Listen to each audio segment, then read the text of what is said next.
Hello, welcome to the stream. My name is Pascal Saucer, and tonight we're going to play some more Car Mechanic Simulator. How dare, yes, how dare I be late? I wasn't paying attention to the time and was finishing up a playthrough of Uma Musume, pretty derby. I did a run with Haru Urara. Was trying to see if I could get a better run with her. Ended up getting the best run I had with her. Didn't get her the A class, but got her the B plus at least. And she won the finale. So yeah, good run. But I wasn't paying attention to what time it was, and yep, ended up running late.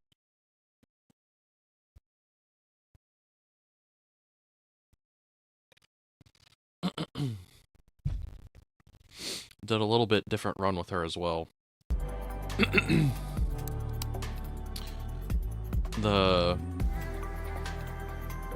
What is now my second best run with her, I was doing almost exclusively just speed training. But then this time I decided to take a tutorial. Well, I say tutorial. I took a thing from oh, what is it? The Uma Musume. Oh, I'm trying to remember it off the top of my head, and I can't. But it's oh, what is it? I have it bookmarked on Twitter. The Uma Musume Pretty Derby Mexico. They have that big list of you know, what their what they suggest for good support cards are. And I decided to do that. Actually, let me also do a go live tweet. Give me 1 second.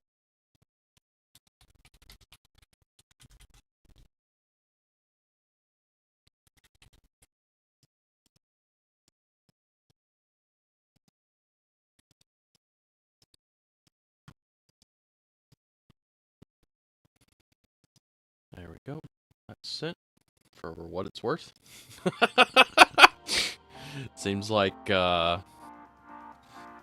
my tweet about Pippa's stream last night with her gifted car from Papakin. I think it's killing any other posts that I put up.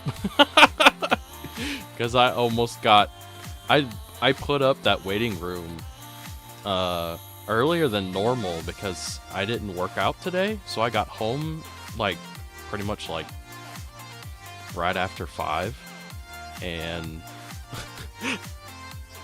there was like no likes, no retweets, no nothing, and that other post just kept going crazy. So I get the feeling that other post buried that deep in the algorithm and nobody could find it. At least it was time well spent. Yeah, it was a good run. It was different just because, like I was saying, I had done all speed training with her on the other run. And this time I ended up doing, a mix of both speed and power. Actually, I actually had higher power than I did speed by the end of it. So it was interesting, to say the least. I hadn't done a run like that before. But she ended up winning the finale, and she was the highest ranked run I've had with her so far, so good God.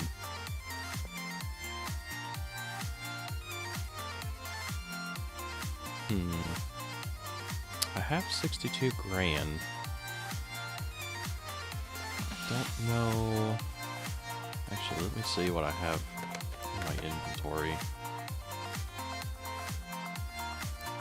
Yeah, looks like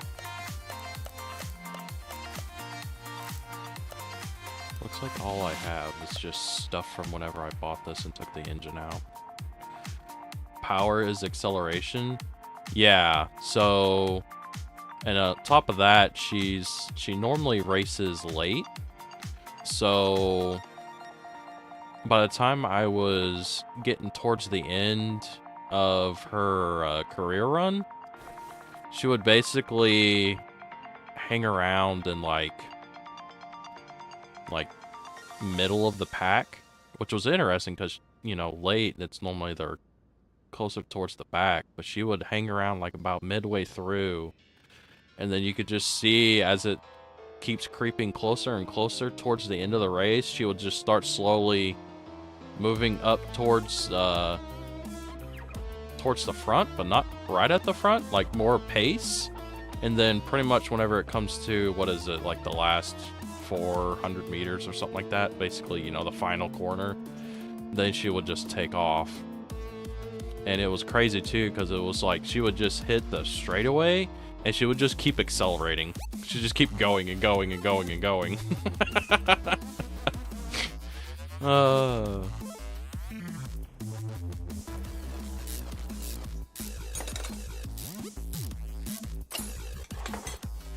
It was pretty rough at the beginning of her career, though.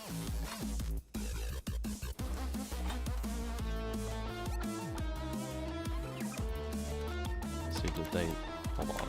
That's not what I wanted to do. Can I not? Oh, I can rotate up. Yeah, so they did actually do that. That's interesting. They actually got this, they got the 6-pack actually done correctly on this, which is nice.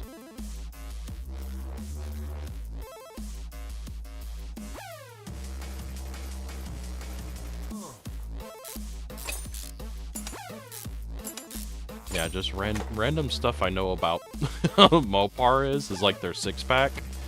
The middle carburetor is like, acts like the, like on a normal carbureted engine, it acts like the main jets. So it has a much bigger carburetor in the middle, and then the ones that are in the front and then the back, those are the same size, but they're smaller than the middle one.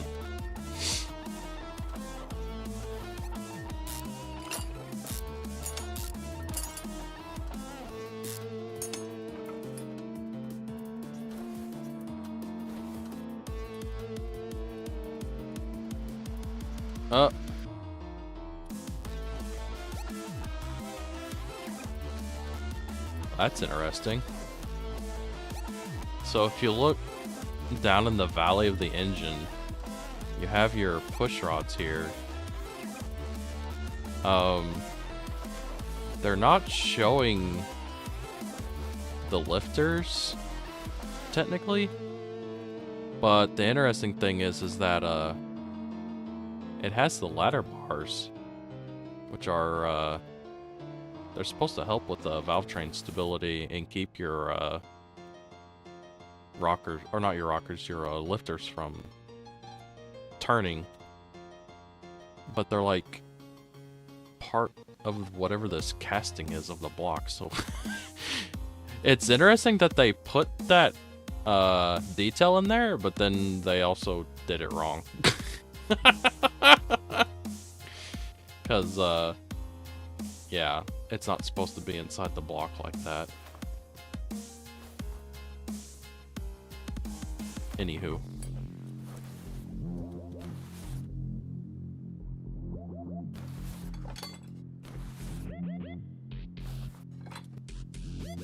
It is interesting too on how they do the Mopar, that you can pull the intake off of it and you don't have to pull the distributor out, because it goes through the timing cover.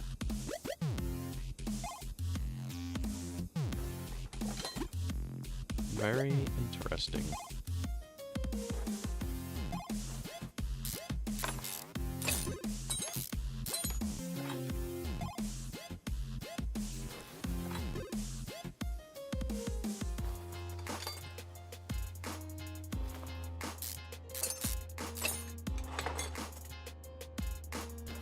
Arm A.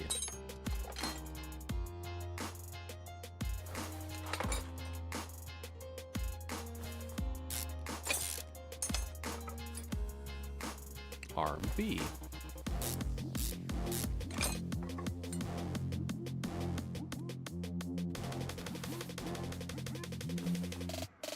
Huh.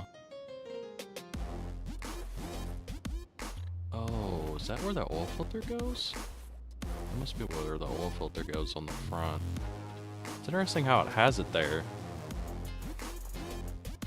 Because it looks like it's almost something you're supposed to take off the engine, but it doesn't, I guess. Interesting.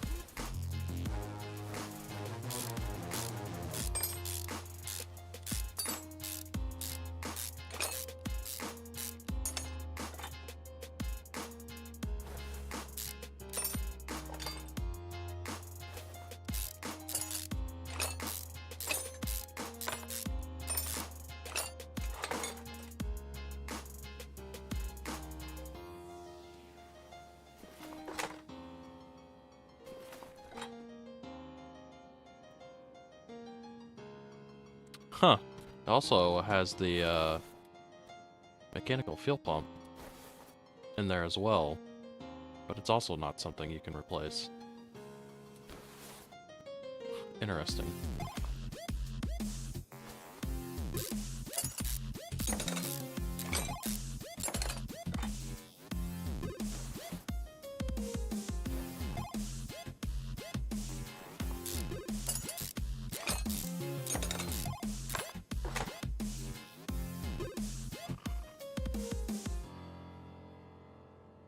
Oh, it's too early to be yawning.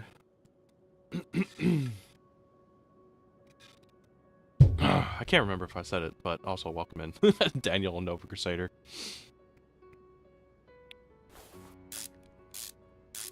They also did this correct too on the Mopars. They have a their rockers are they're on a rocker shaft like this, so it's like all the rockers are connected to each other with a shaft that goes straight through the middle of all of them.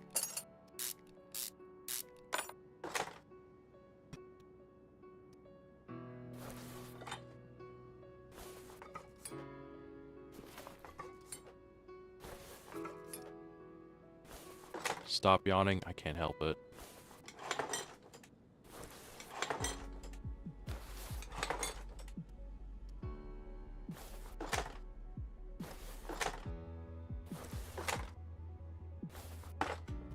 I feel like the days where...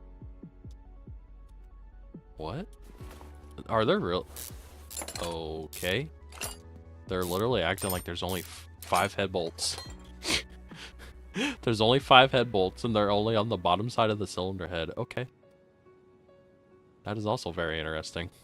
And not correct.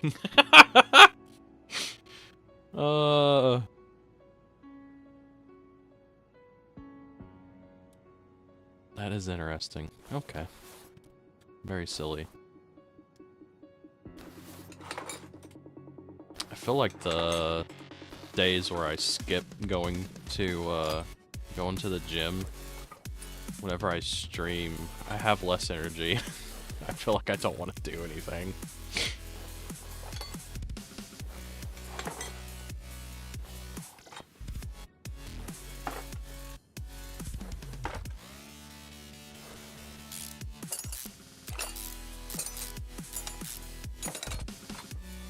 It also might just be from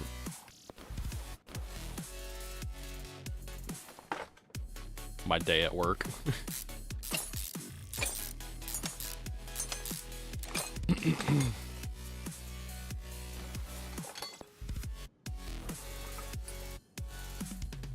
Because we had a shop meeting, and it was something to say the least.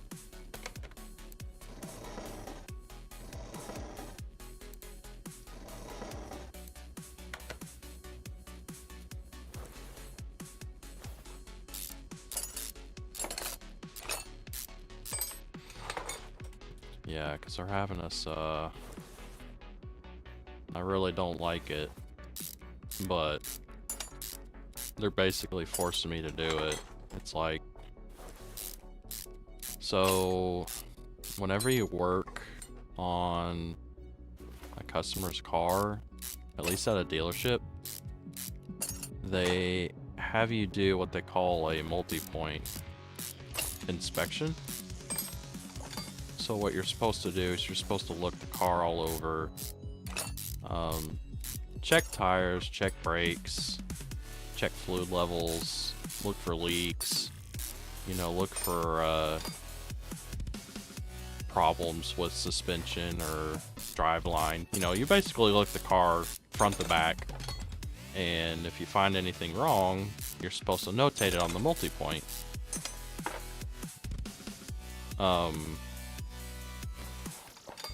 Not a problem. I mean, I have no issue doing multi-points, because whenever you do a multi-point, that's also how you sell work. So that's also how I make a paycheck. The new thing that they're doing now is they're making it to where, because originally whenever you did it, it was just we use a program at work and it's on the computer. So literally all you had to do was just go on the computer, fill out the multi-point. If you wanted to notate anything of particular interest, you would, actually, I wonder if I could repair this. Actually, no, it doesn't say. I wonder, oh, it's only 18%. I don't think I'm gonna be able to repair that.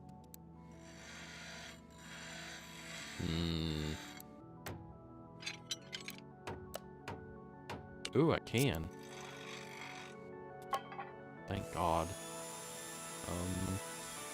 Well, that window is very small. Oh no! Let's see if we can't time this right. Yeah, there we go. Wait, did I actually completely fix it? You've got to be kidding me. That can't be right. I did. One move, I got it to 100%. Usually it takes more than one. Okay. That's pretty normal. Other people I know say the same thing. Yeah, as far as the working out, yeah. Yeah, because I skipped working out tonight, and yeah, I'm just low energy.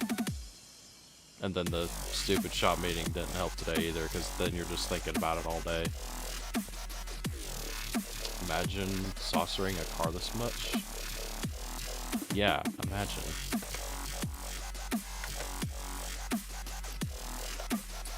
Bam! Look at that. It's like brand new. Also, what is this color? This is a very interesting, I wouldn't call this Mopar orange by any stretch of the imagination. This looks too yellow. But, oh well. I digress. What was I talking about? Oh yeah, so the multi-points, you would notate everything on them, and then you would, if there was anything of particular interest, you would take pictures and you could attach them to the multi-point through either your phone or on the computer, or you could take video. But videos weren't required. Videos were just mostly there for, say like you find something loose. You know, you could, you know, take a video of, say like a sway bar or something like that. You can grab onto it and move the piece around to show the customer like, hey, this is what I found and this is what's going on with it. And you could attach the video to the multi-point and, you know, call it a day. Now, I don't know where this idea came from, but now they're having it to where, on top of doing my normal multi-point, I now have to record a video, a whole video of their car that's supposed to also be part of the multi-point, and I'm supposed to record pretty much everything that I find on the car, go over their concerns, like if the customer brought the car in for I don't know, like check engine light or something like that. I'm supposed to talk about what I found and what what the intention is to fix it. And then if I find anything else of, something else that's needing attention, I'm also supposed to put that in the video. And I'm required to do it. Like, technically from now to the end of the year, they're acting like it's a quote-unquote trial period. But they literally said that by next year, it is going to be required to do a video for every car, and if I don't do it, I risk termination. They will actually write me up, and then, depending on how many write-ups I have, they will, third write-up, they'll fire me. So they want a small production instead of just getting it done? Yes. Yes, that's exactly what they want. And the other thing that's really grinds my gears about it is that, hold on a second. Sorry, I needed a drink.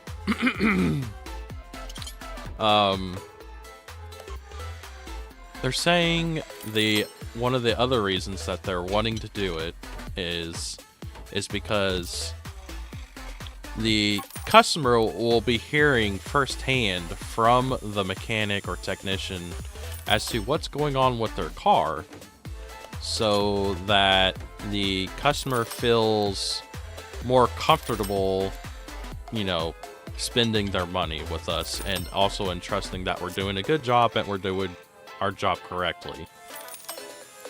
My only thing with that is that's the service advisor's job.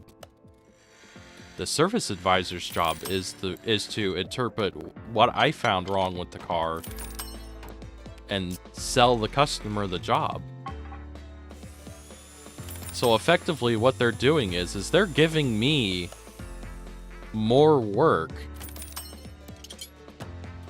selling it off as, we're trying to build trust with the customer.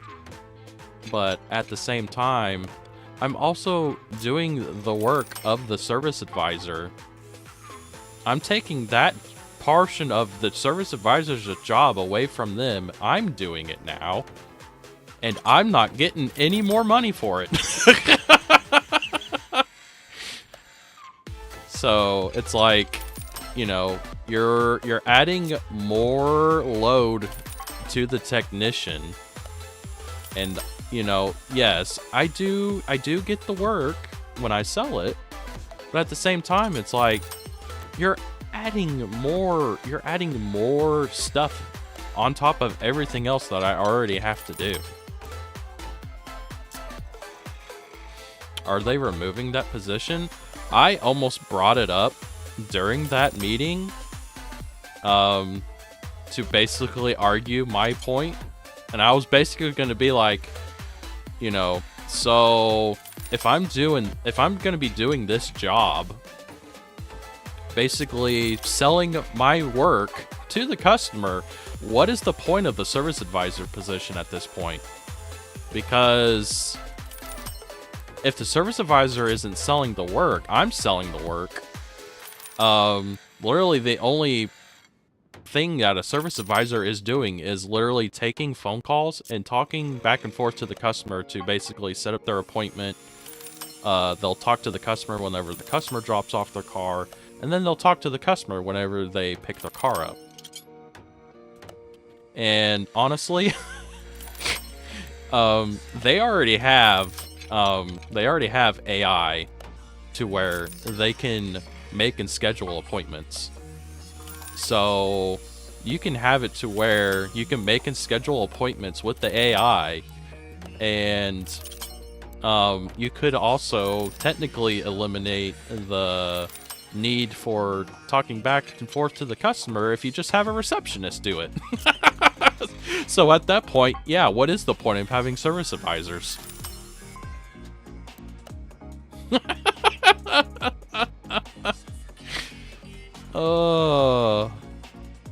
Like I said, it's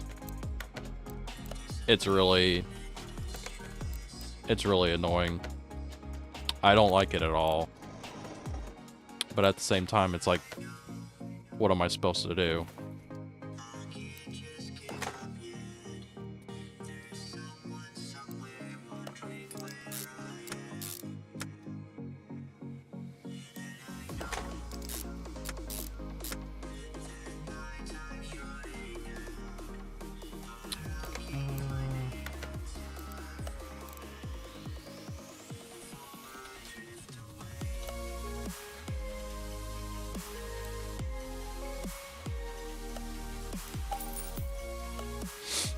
So yeah, like they're not getting rid of the service advisor position, but at the same time, it's like, you know, service advisors make more money than I do, and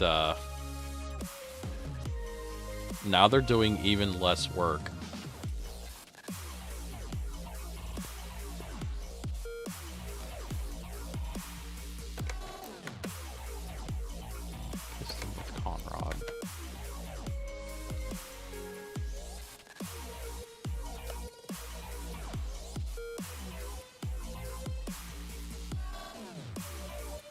Is it this one?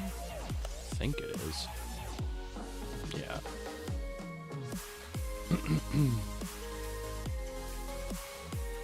Hellos. Welcome in, Nightmare Angel.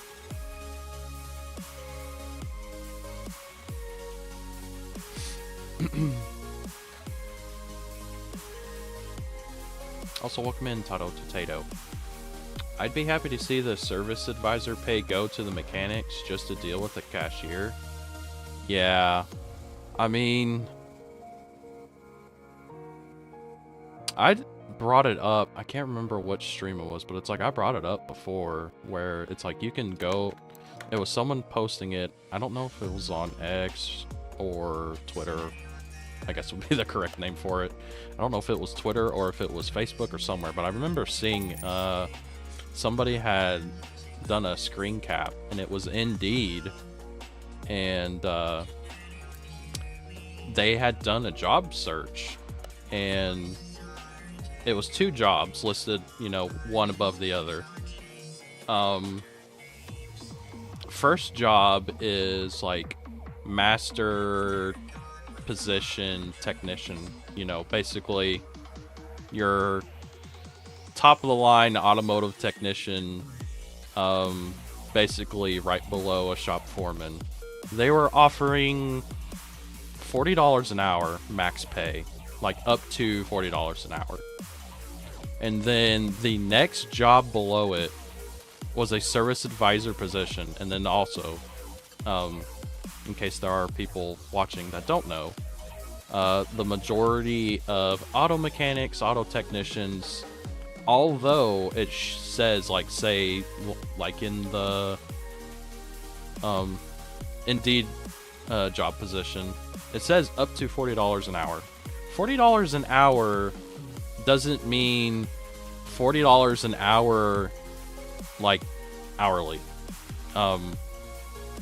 Most technicians work on what's called commission. So there's no guarantee, unless it's something that you had written in, like in a contract or something like that whenever you got hired on. There's no guarantee. There's no guarantee that you go in, you work 8 hours a day, 9 hours a day, 10 hours a day. There's no guarantee that whenever you leave, you're going to get paid that, because you are paid commission. You do not get paid for the time that you are there. You get paid for however much the job that you're working on pays for. So you can have really good days where you can flag, you know, more than 8 hours. Like you can flag, go in, work an 8-hour day, and you can flag, you know, 12 plus hours. But you can also have really bad days where you can go in and work 8, 9, 10 hours, and then you can only flag like 2. And that's just because the nature of the beast. You know, you either get stuck on a car and get your ass handed to you and spend a lot of time and effort on it, and you don't get paid on it. Or say you're working at a shop and it gets to a slow time during the year and there's just not as much work coming in through the doors, so there's just less work to go around and you get less work to work on, therefore you just don't make any money because there's nothing coming through the door. So think of that. So you see the job at $40 an hour. There's no guarantee that you are actually going, like, you will get paid $40 an hour, but it's flag rate. Versus the job that was right below it in the screen capture was a service advisor position. Starting pay was $200,000 a year. Salary. So it's like they literally just show up to work and they make, you know, multiple 6 figures. No problem. And, you know, automotive technicians, you know, we have the knowledge to work on cars. We know how to find the information to work on cars. We also have the training. And normally you have to go to school to get training, so that costs money. And also technicians have to spend a lot of money on tools because very few shops, I don't think I have never worked at a shop that had a tool allowance. There apparently are dealerships or shops that will provide a monthly or yearly allowance to go towards paying on tools, but it is definitely not an industry standard. So and I would say someone that has been in the industry as long as I have, at minimum, I would say, like, if you've been working in the automotive world and you're a master technician, do I have one bad broadcast? I guess I do. Let's go buy one. I would say you probably have somewhere in the neighborhood of $50,000 on the low end, and then towards the high end, you probably have somewhere to $80,000 to $100,000 invested in tools. And this is like including everything. I'm talking like toolbox, any type of roll cart that you need, diagnostic tools, specialty tools, anything like that. You probably have that invested in those tools easily. So, yeah, to have that type of investment into this job, and then to only get paid that much.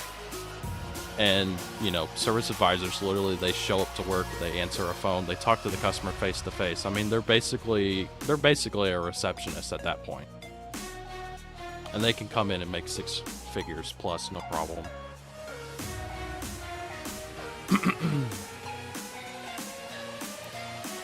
And they're not the ones breaking their back all day. $5,000 snap-on valve stem remover. Well, see, that's the thing. Early, like, I wouldn't say early on. Nowadays, it's a lot easier to save money working on cars as far as tools, because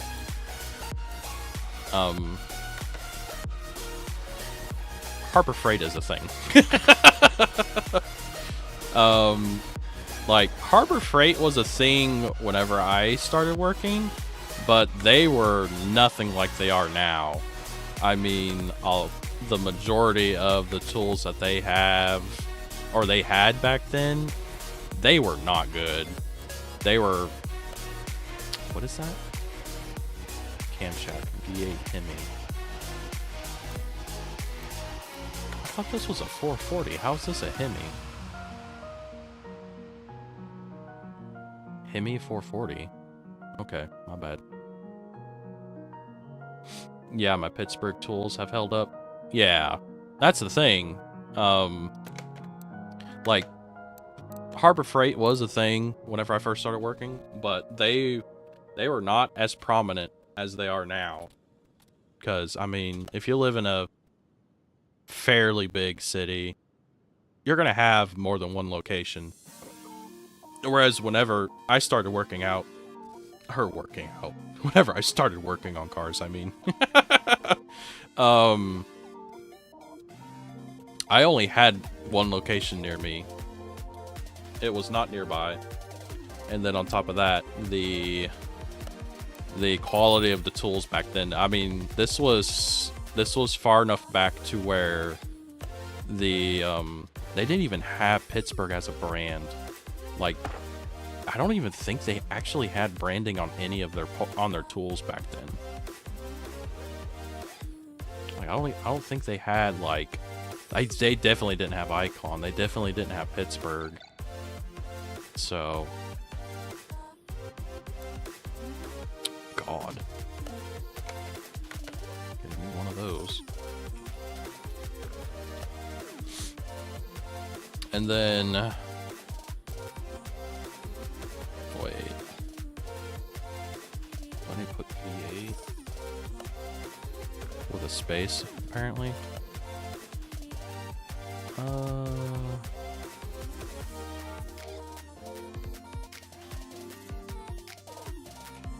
There it is.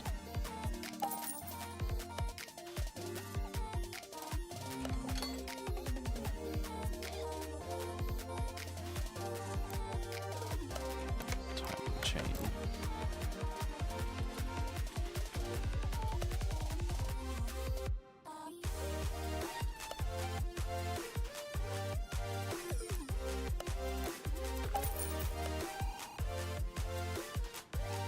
So I remember back then buying Harbor Freight tools, and like I don't know how many ratchet sets I bought through them, because they were cheap.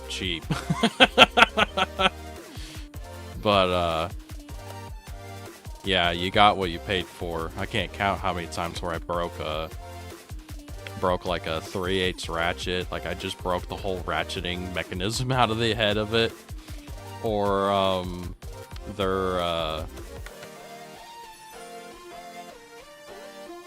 what was it?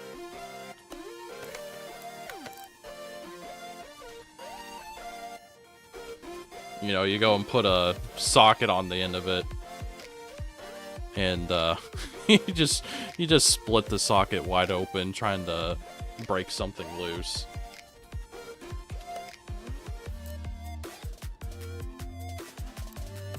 Yeah, it was just the quality was not there. Wait, do I need V8 or V8 overhead valve? I mean, it's V8 overhead valve, okay.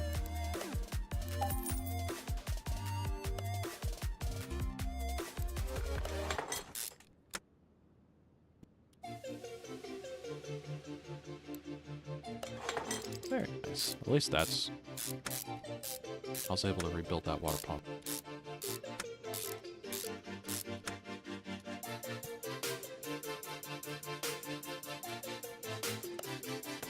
Okay.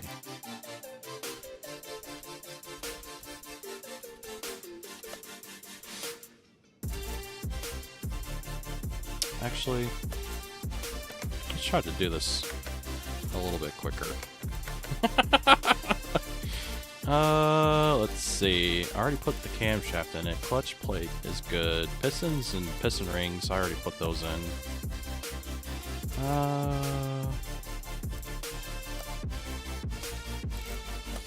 Let's actually add these to a parts list so I don't have to sit here and just click each part individually as I'm putting the engine together.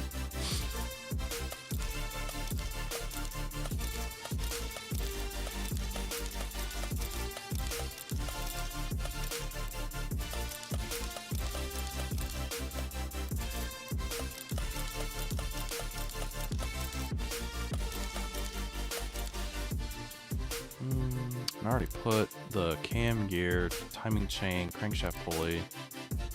Didn't put that on. Nor the pulley. Okay. Those are fine. That is not. Neither is that.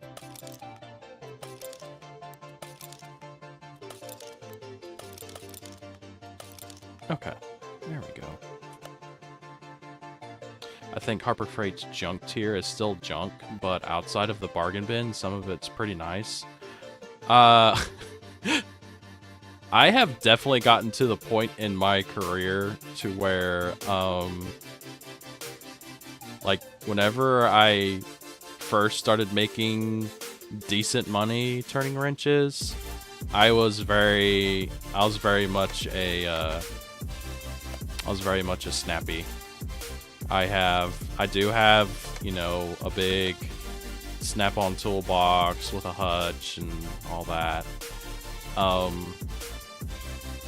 But as time has gone by, it's just like,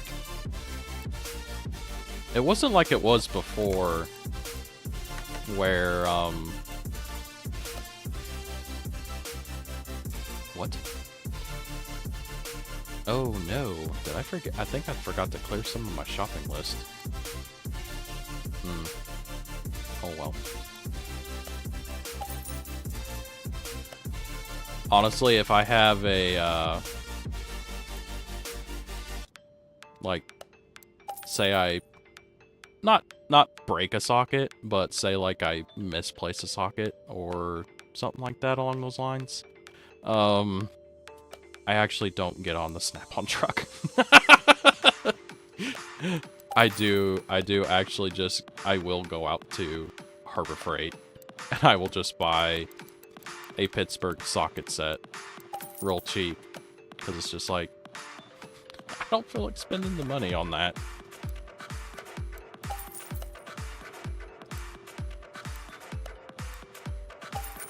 Because it's like, try to remember how much it was.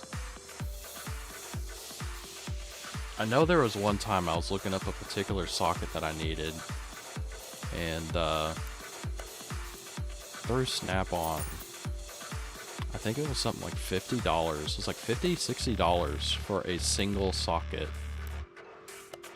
And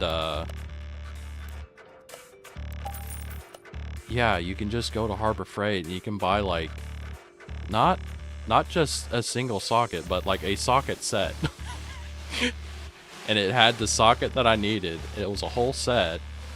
And I think it was either $25 or $30. So it's like one socket, $50, $60 through Snappy, and then or you go to Harbor Freight and it's the same. It's basically the same socket. It's probably obviously not as durable, but it's still, it's gonna get the job done. And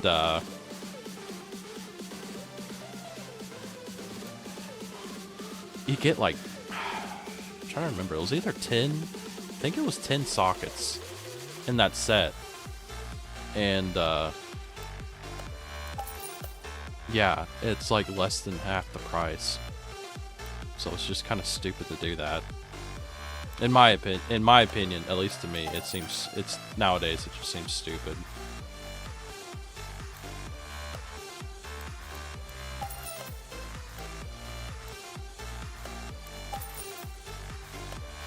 Oh, I need 2 of those. Oops.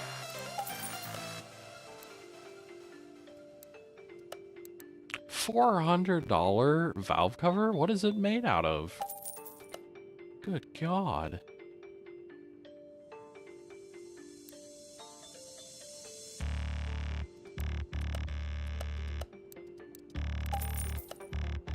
Freaking Mopars, man. That price is insane.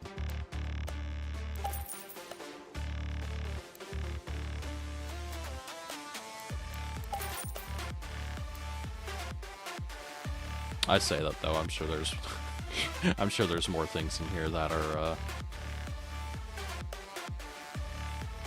more expensive.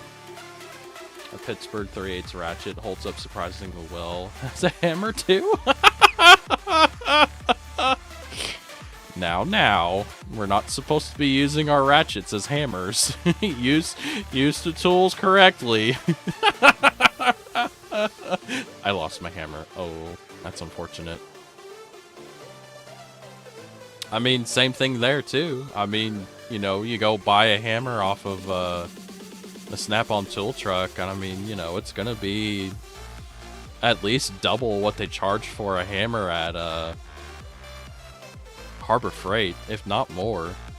So hammers are actually pretty affordable at Harbor Freight. I say that most things at Harbor Freight are a lot more affordable than what's on the Snap-on truck.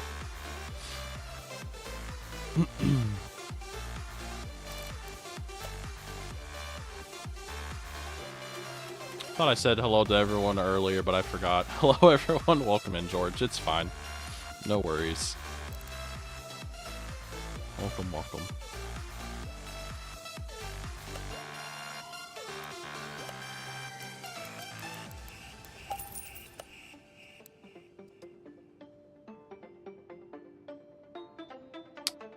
I thought I was working on a Hemi. Is that actually the alternator that goes on this car? It says inline 6. And also B. I guess there's a notation between another one and this one. Why is it a... Does that actually go to this?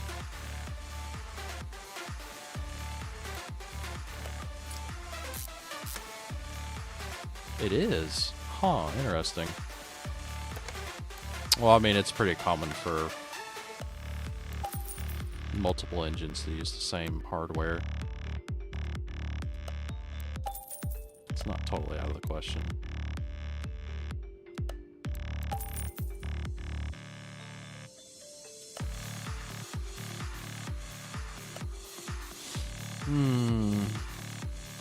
Okay.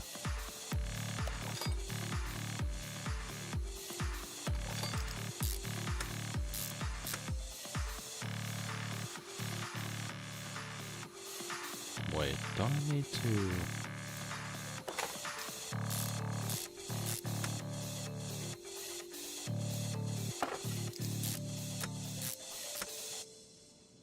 No, I guess this belt goes on first. Okay.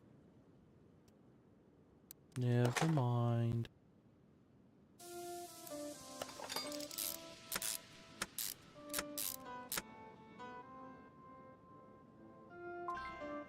Oh. I don't have an oil filter. Okay.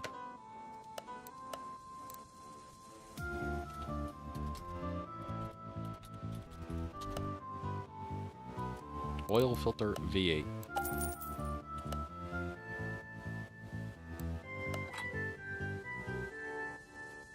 There we go.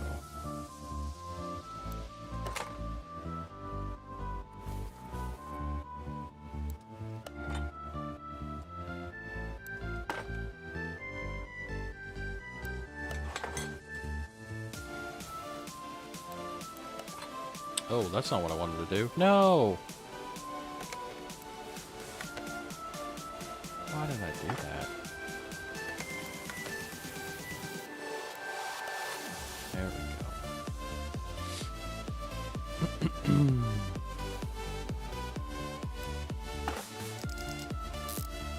I still find this really funny. It only has 5 head bolts and they're all on the bottom. Now I need to put the push rods in.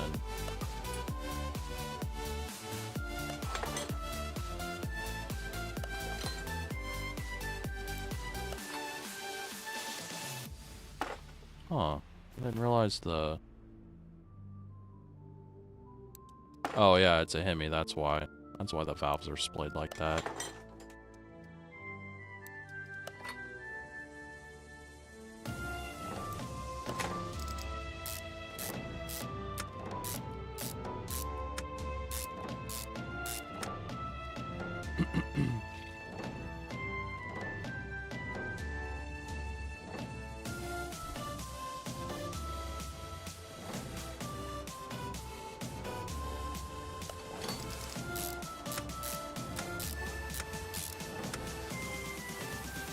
Wait. Did the other side also have a... If I remember correctly, this side, the valve cover also had a oil cap.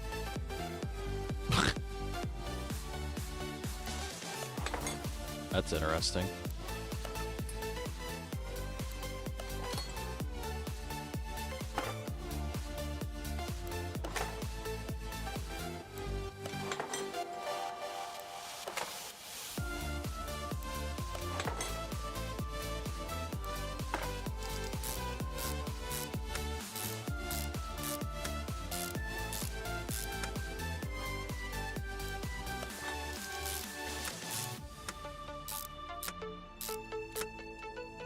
Yeah. Wait. So there's an oil cap on this valve cover. And then this valve cover has 2. What is this? Like, it has like the more classic style oil cap on the back side of the valve cover, and then the front it has another oil cap, but it's like a newer modern oil cap that's like plastic multi-piece. That makes no sense. What is this? Oh my god. Also, why do you need 3? Like, what is this? Oh my god. Now I've seen everything. It needs a lot of oil. See, you say that?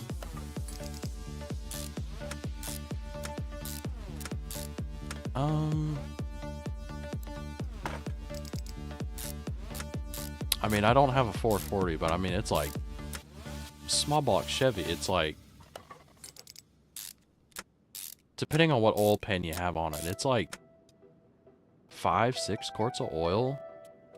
And oh my god, some of the modern engines that I work on, dude, they hold so much oil. Like, what does it do in there? Like, diesels are notorious for having lots of oil in them, like multiple gallons. But there's some modern gasoline engines that they need like 8+ quarts of oil in them. And it's just like, what is all that oil doing in there? I didn't mean to rotate that.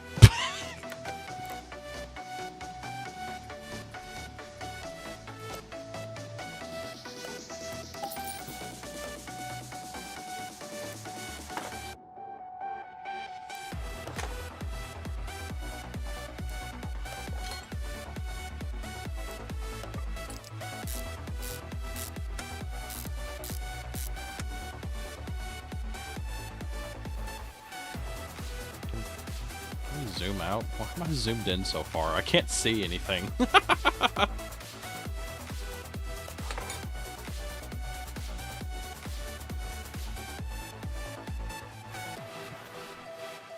Nice.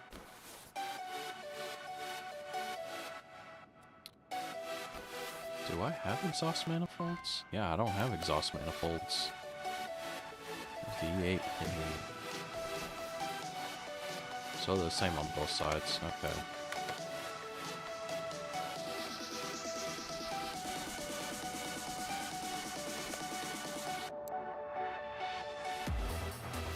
Ooh, look at these fancy headers. Nice. I don't think I can put those on this one, though.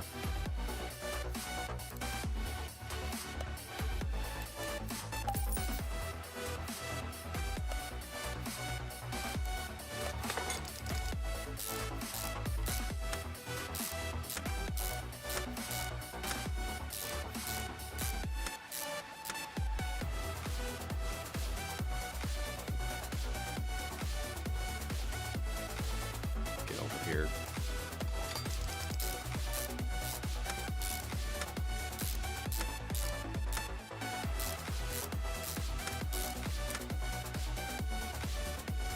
Oh yeah, I didn't put spark plugs in it. Whoops. There we go.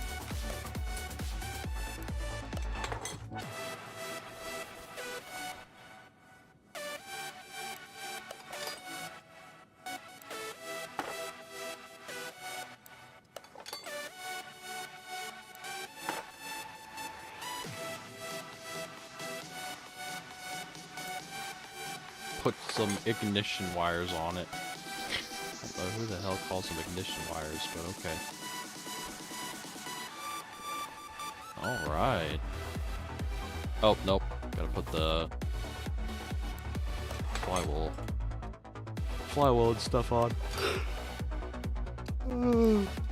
Oh no. Yawning again.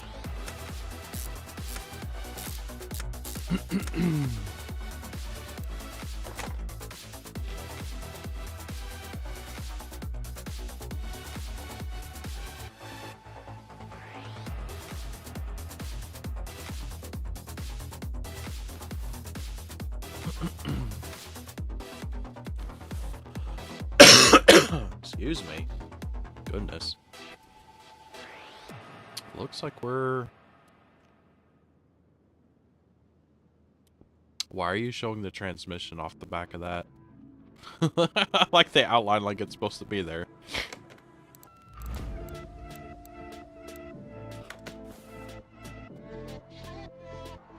No, I don't want to do that.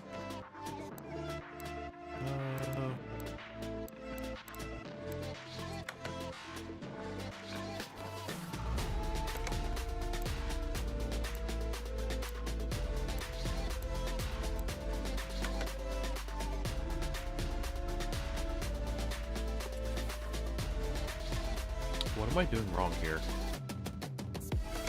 That's what I'm doing. I need to click on the engine stand to remove it. Okay.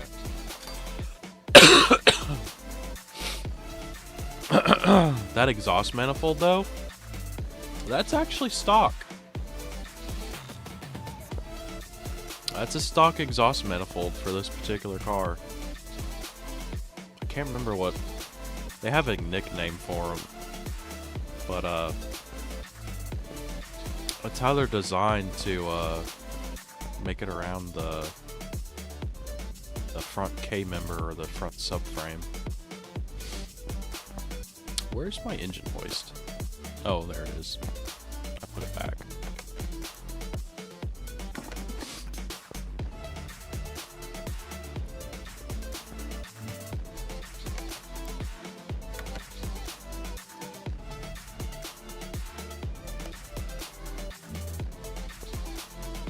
Nice. Green car with an orange engine. Hehehe.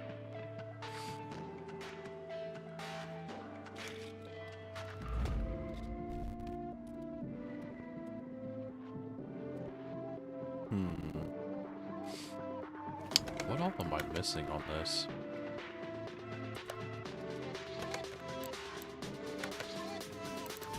Besides basically everything.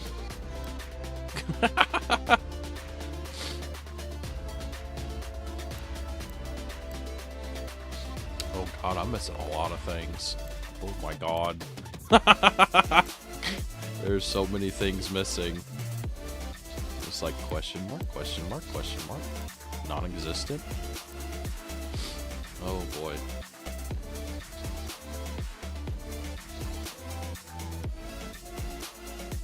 Okay.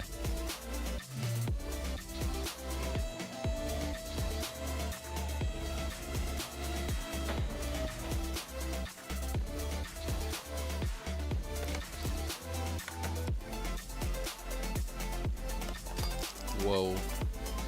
Does he zoom all the way in?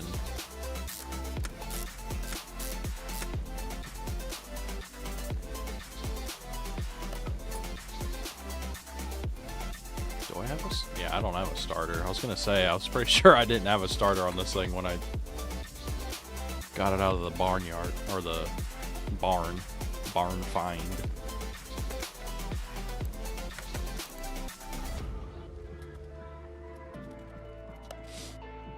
Oh, that's right. I gotta go over here.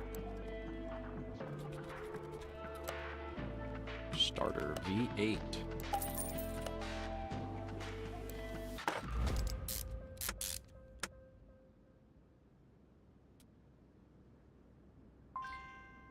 Of course not. Of course not. Front exhaust pipe.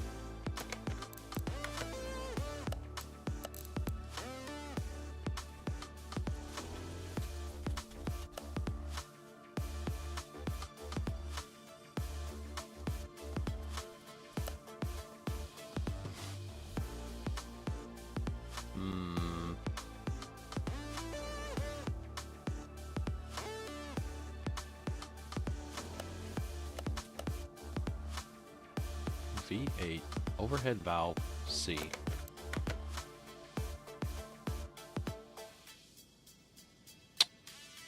Huh. I'm not seeing it.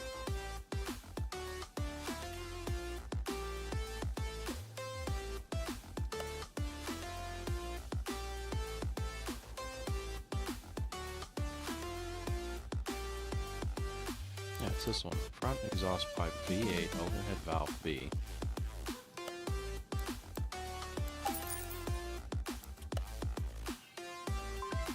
Oh no, it's C. Oh no! I'm stupid. I bought the wrong thing.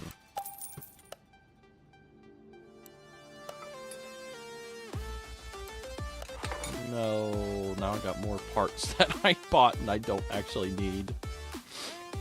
Oh. Wait.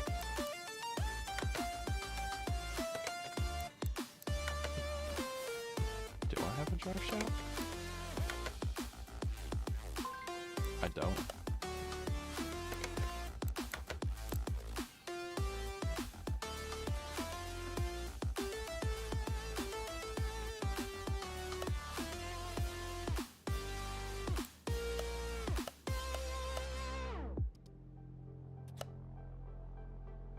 What?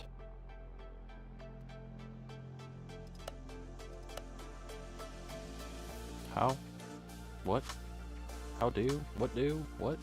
How do I not have a drive shaft? I'm confused. Yeah, there we go. What's I doing wrong? Huh?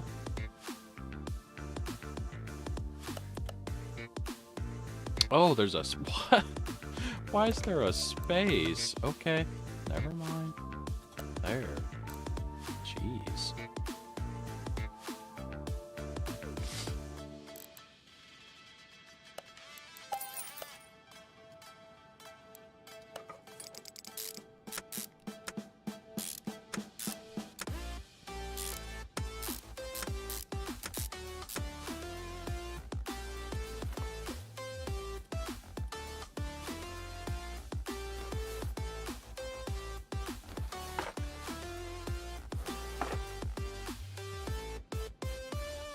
Oh, you know what? I never even checked to see how this rear end is.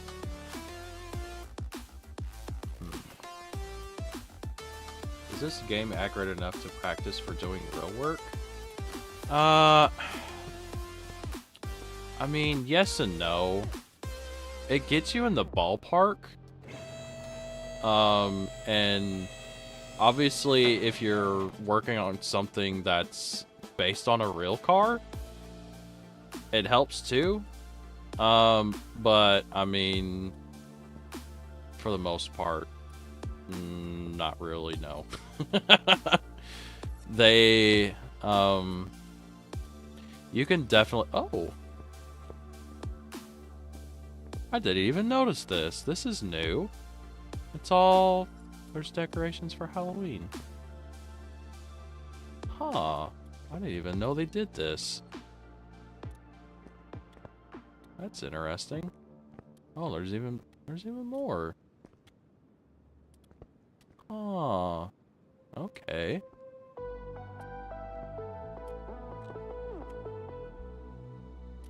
That's very neat. I didn't know they did anything to celebrate holidays. Is there anything in here? No. Looks like it's just in the main shop. What about outside?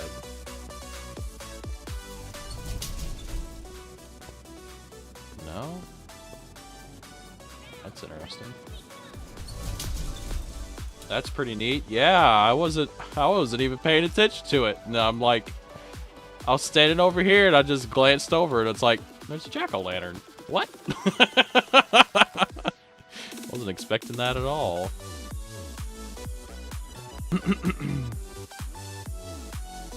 So, yeah, like, you can clearly tell that this was like, I wouldn't say like they're being intentional in not doing it correctly.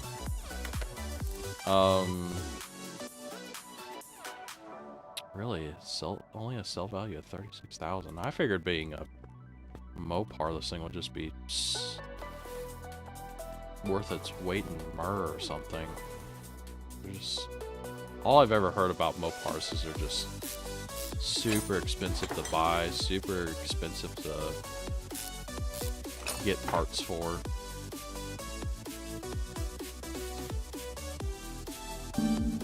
Oh yeah, that's right, you're stupid. And this is the other thing you run into as well. It's like I can't count how many times I've brought this up, but it irks me every single time I do these leaf springs in this game. It's like, there's no reason to take the bushings out of it.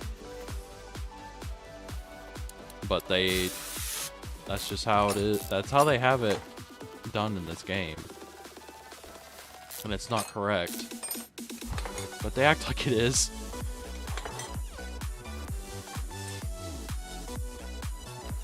And then of course also ignoring the fact that, you know, in real life, you go pulling a whole leaf spring out on one side, this whole axle is going to fall out of the car. It's not going to stay up in there. Unless you have something holding it in place.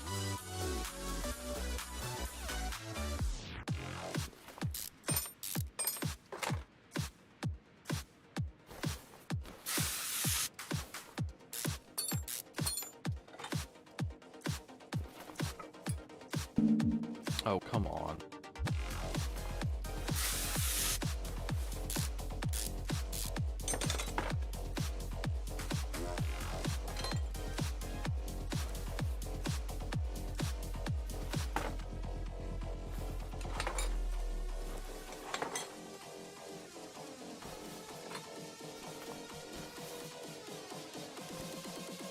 Get me over on this side.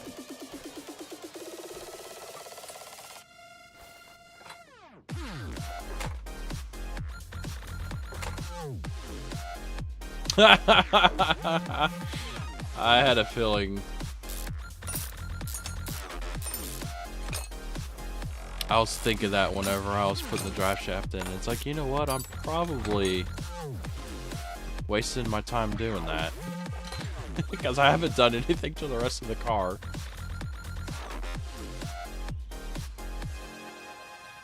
Sure enough, I had to pull the rear end back out of it. Or the drive shaft, I mean.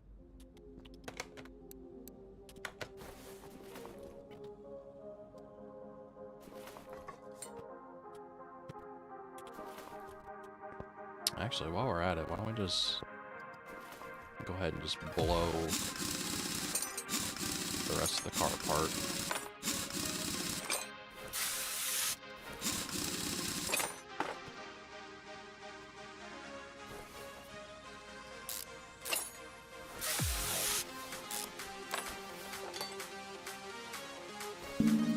What?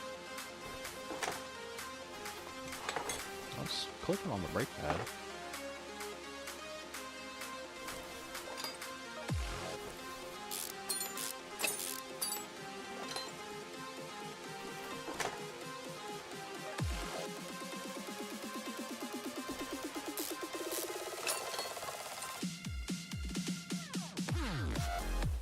So yeah, it's like some things are done correctly, and then other things it's just kind of like, why did you do it that way? That's not how it works in real life.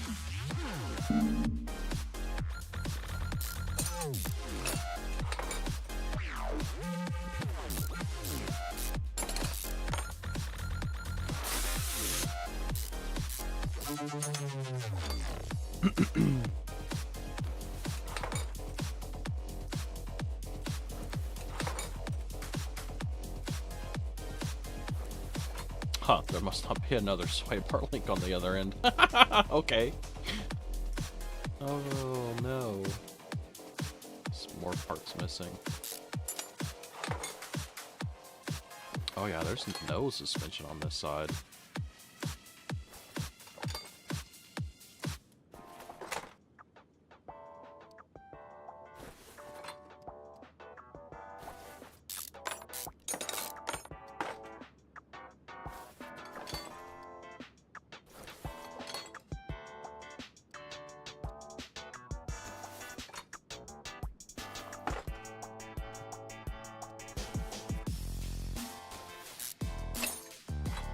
Yeah, this too. It's like, what? I gotta take the bushings out of the subframe to take the subframe out. Like, drop the subframe out and then do something with the bushings.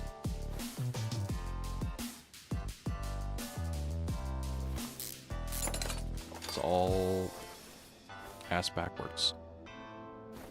And on top of that, it has the bushings coming out the top, and it's like, no, they come out the bottom.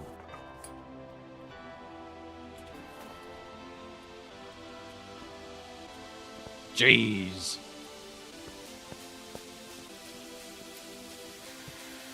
I can repair these? Oh boy.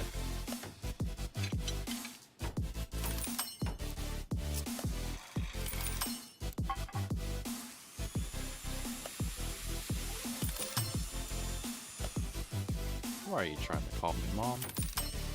I'm streaming, and you know that.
Yay! We've rebuilt all the parts we can rebuild. Everything else we're just gonna have to replace.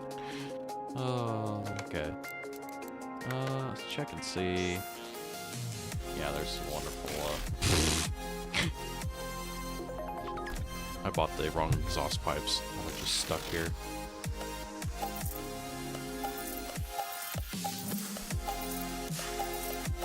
Yeah, all these engine parts I just need to get rid of. I can't do nothing with them.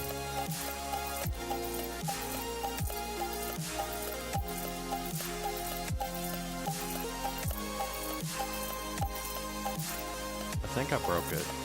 No, I didn't. Okay.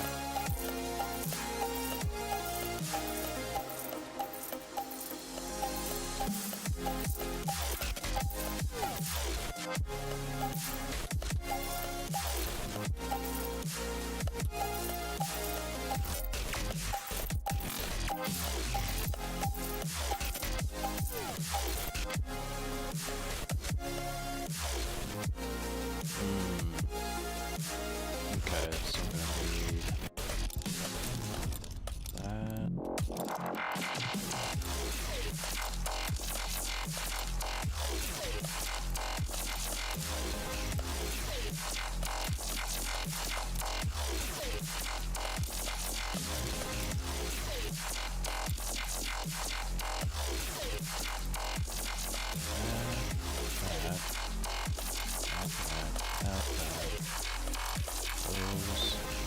Should be it.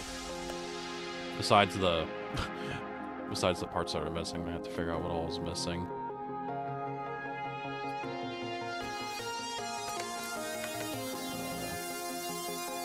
There we go. Start work on putting all this back together. Oh, how did I miss that? Oh, you know what? I didn't buy anything. That's why. Okay. Whoops.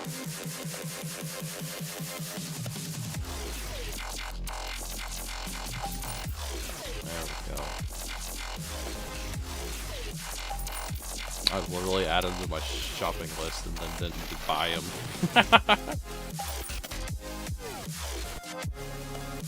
Oh my gosh.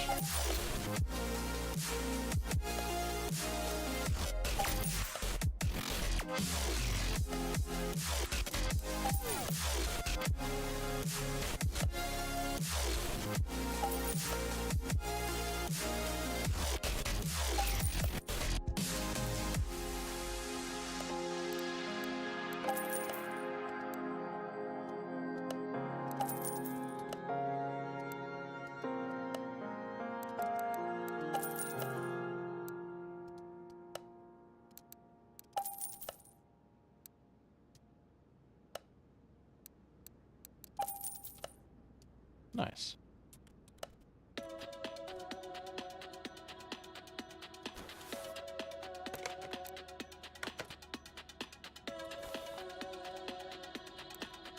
There we go. Much better.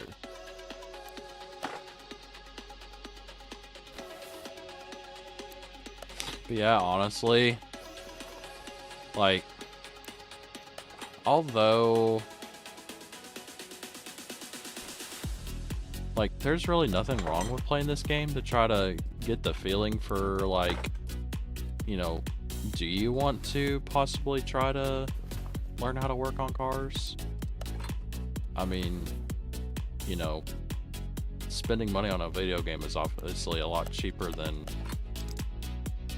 possibly buying a car and then trying to buy tools and learn how to work on it yourself. But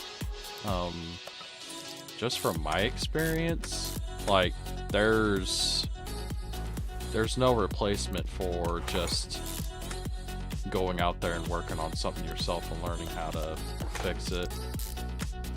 Because I can't count how many times where it's like you go out into the automotive world, start working on cars for a living, and you run into people to where it's like all they have is book smarts. Like, they can tell you all day long on how you should and shouldn't work on a car.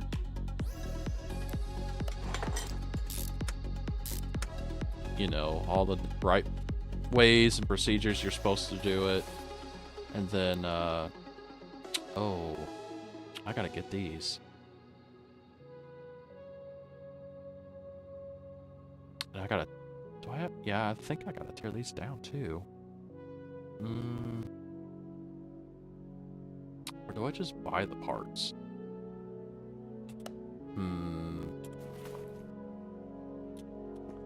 Maybe I'll just go ahead and tear it down.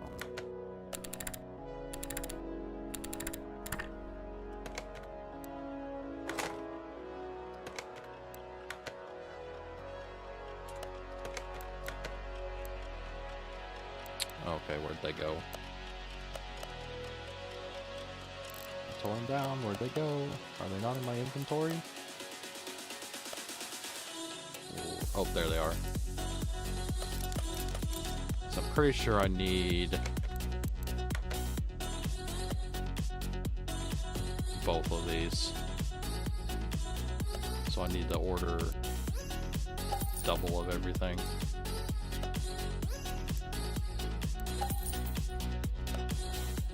No, I don't need to find it again. What am I doing?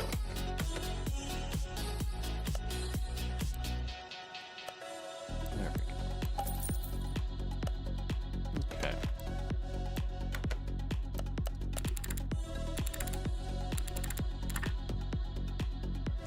Yeah, the tools cost so damn much. They do. Also, welcome in, Thomi. What do you mean this game is how Peepa's gonna fix her new car? Yeah, about that. For one,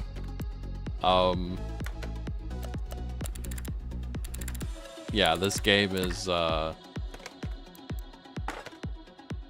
like, it does help if you're, you know, if you feel like you're wanting to learn how to work on cars.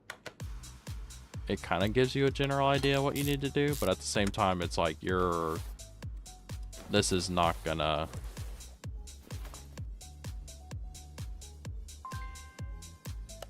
I don't have the necessary parts. Huh. So... I'm totally missing a control arm. 2 control arms. Right? Or is it just the upper? Do I have the lower? No, I don't. Oh, okay.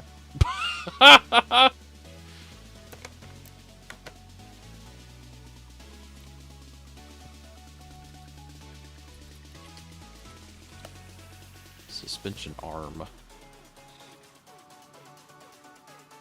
Now I gotta figure out which one it is. Suspension arm A. So I need that one.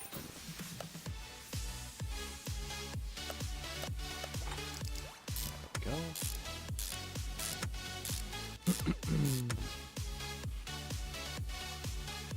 For us home mechanics, it would be nice if there was a sim accurate enough to run through a job the day before actually doing it, but it might suck as a game. I know a while back, I don't know if anything came of it, but I know at some point,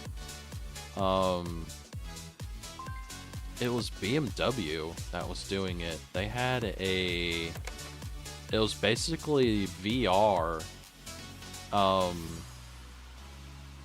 They were trying to make it to where you either wore goggles or a headset or something. And the idea was that instead of you having to walk back and forth between the computer to look up how to do a repair, the idea was that you could wear the goggles or glasses, and as you were working on the car, it would do like a step-by-step on what you needed to do for that particular job.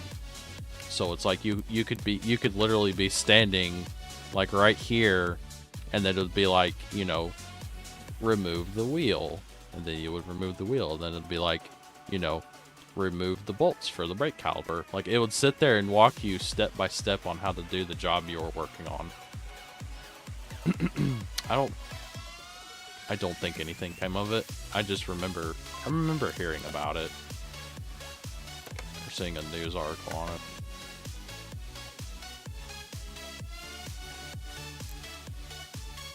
Is that what I need? Yeah.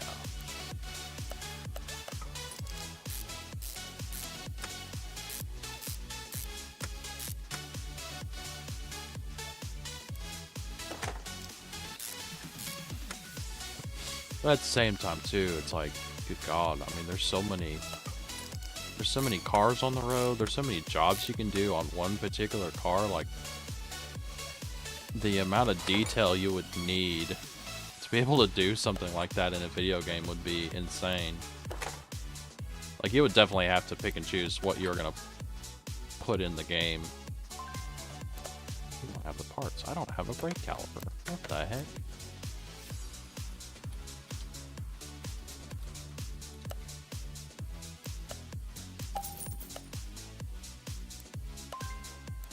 What? But I just bought it. Oh, I don't have the piston.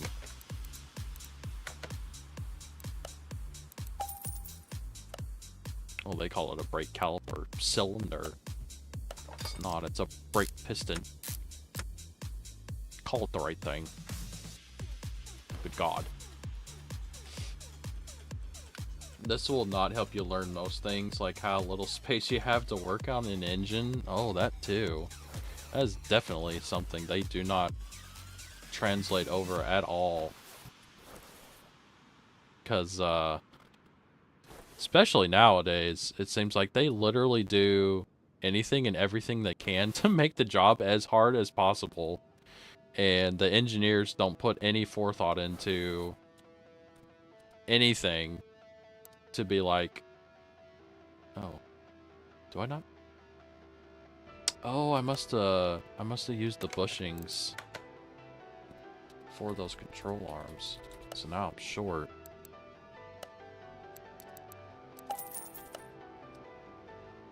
Yep, that's exactly what happened.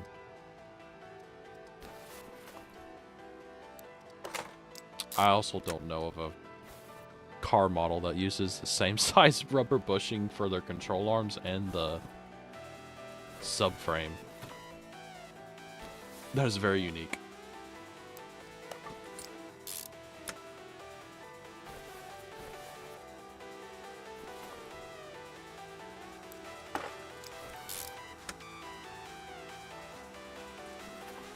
Okay. That's all that done, I believe. Minus the wheels and tires. I still need to work on finding... I need to buy more wheels and tires to match what I have.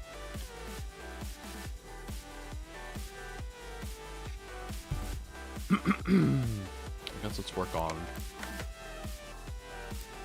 getting the rear end and rear suspension put back in.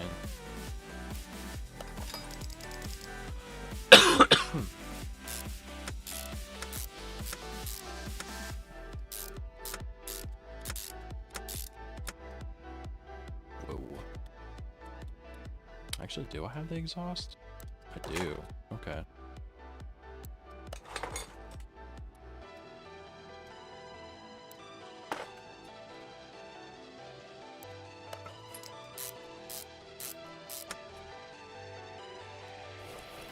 Whoa.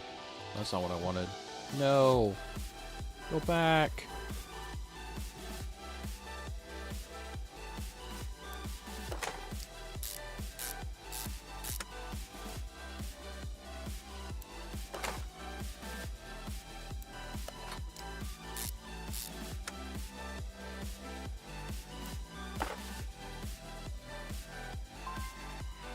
Oh. Okay. I guess I don't have that. Solid rear drive axle.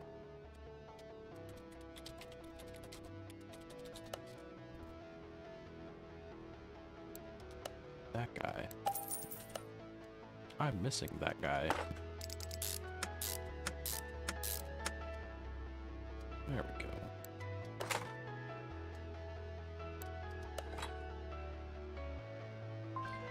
Oh, I don't have a brake drum either. Okay.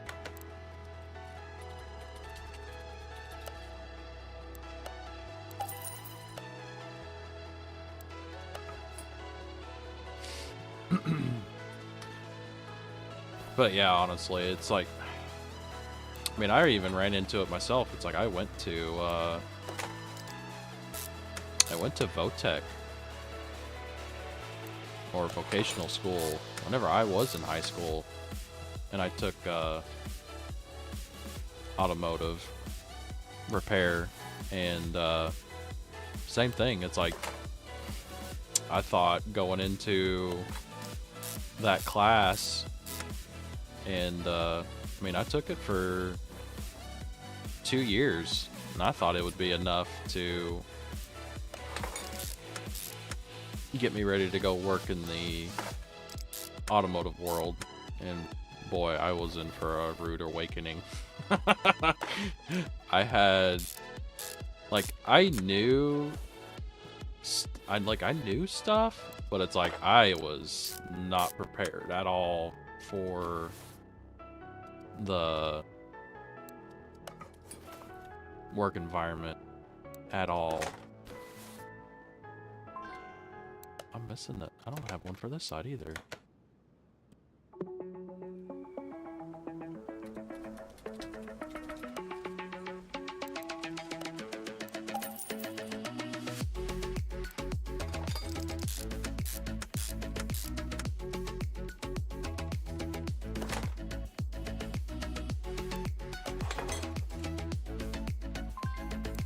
Oh, come on, really?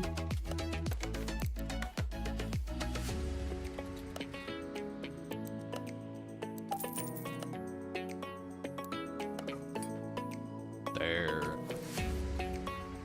I hope you're happy.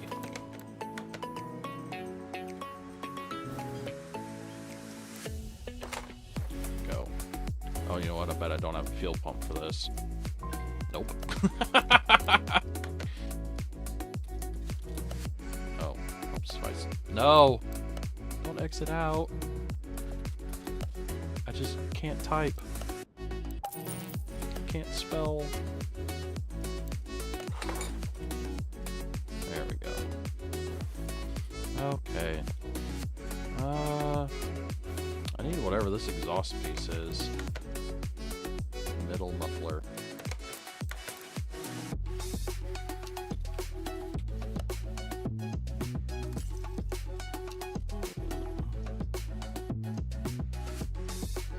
Is it just gonna be that first one? Yeah, because these are all brand specific. Okay. Go.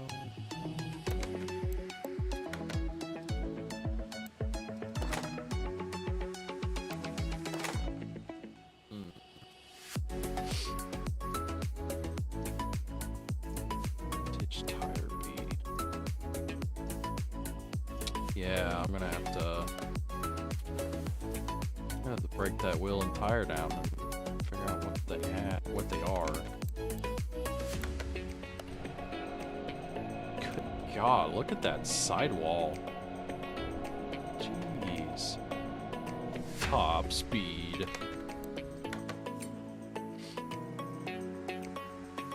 Rim Atlanta.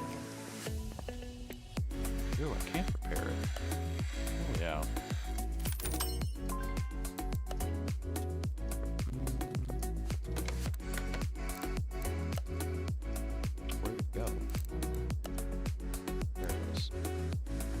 Rim Atlanta, 14-inch, ET of 0.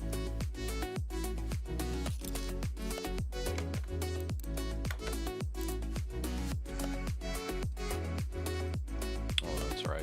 No, that's not what I meant to do. Oh no, this is tires. I need rims.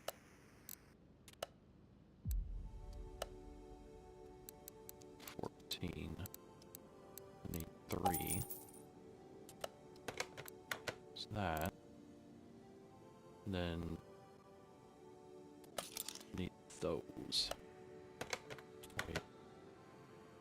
Well, that I don't think that'll. 205 80 14. Good God, that sidewall aspect ratio. Oh, it's so tall. 205 80 14.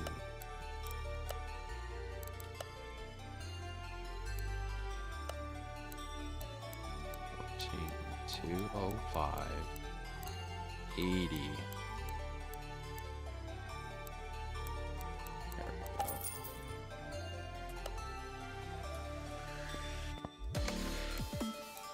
Install.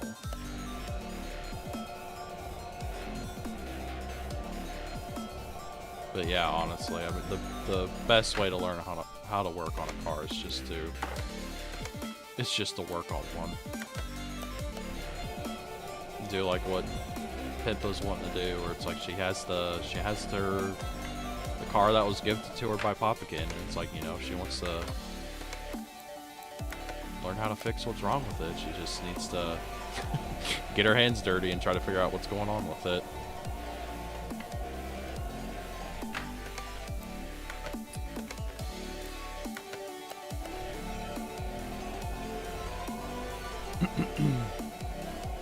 At the same time too, though, it sounds like the car that Papakin gifted to her is sounds like it's gonna be an absolute basket case. It needs so much work.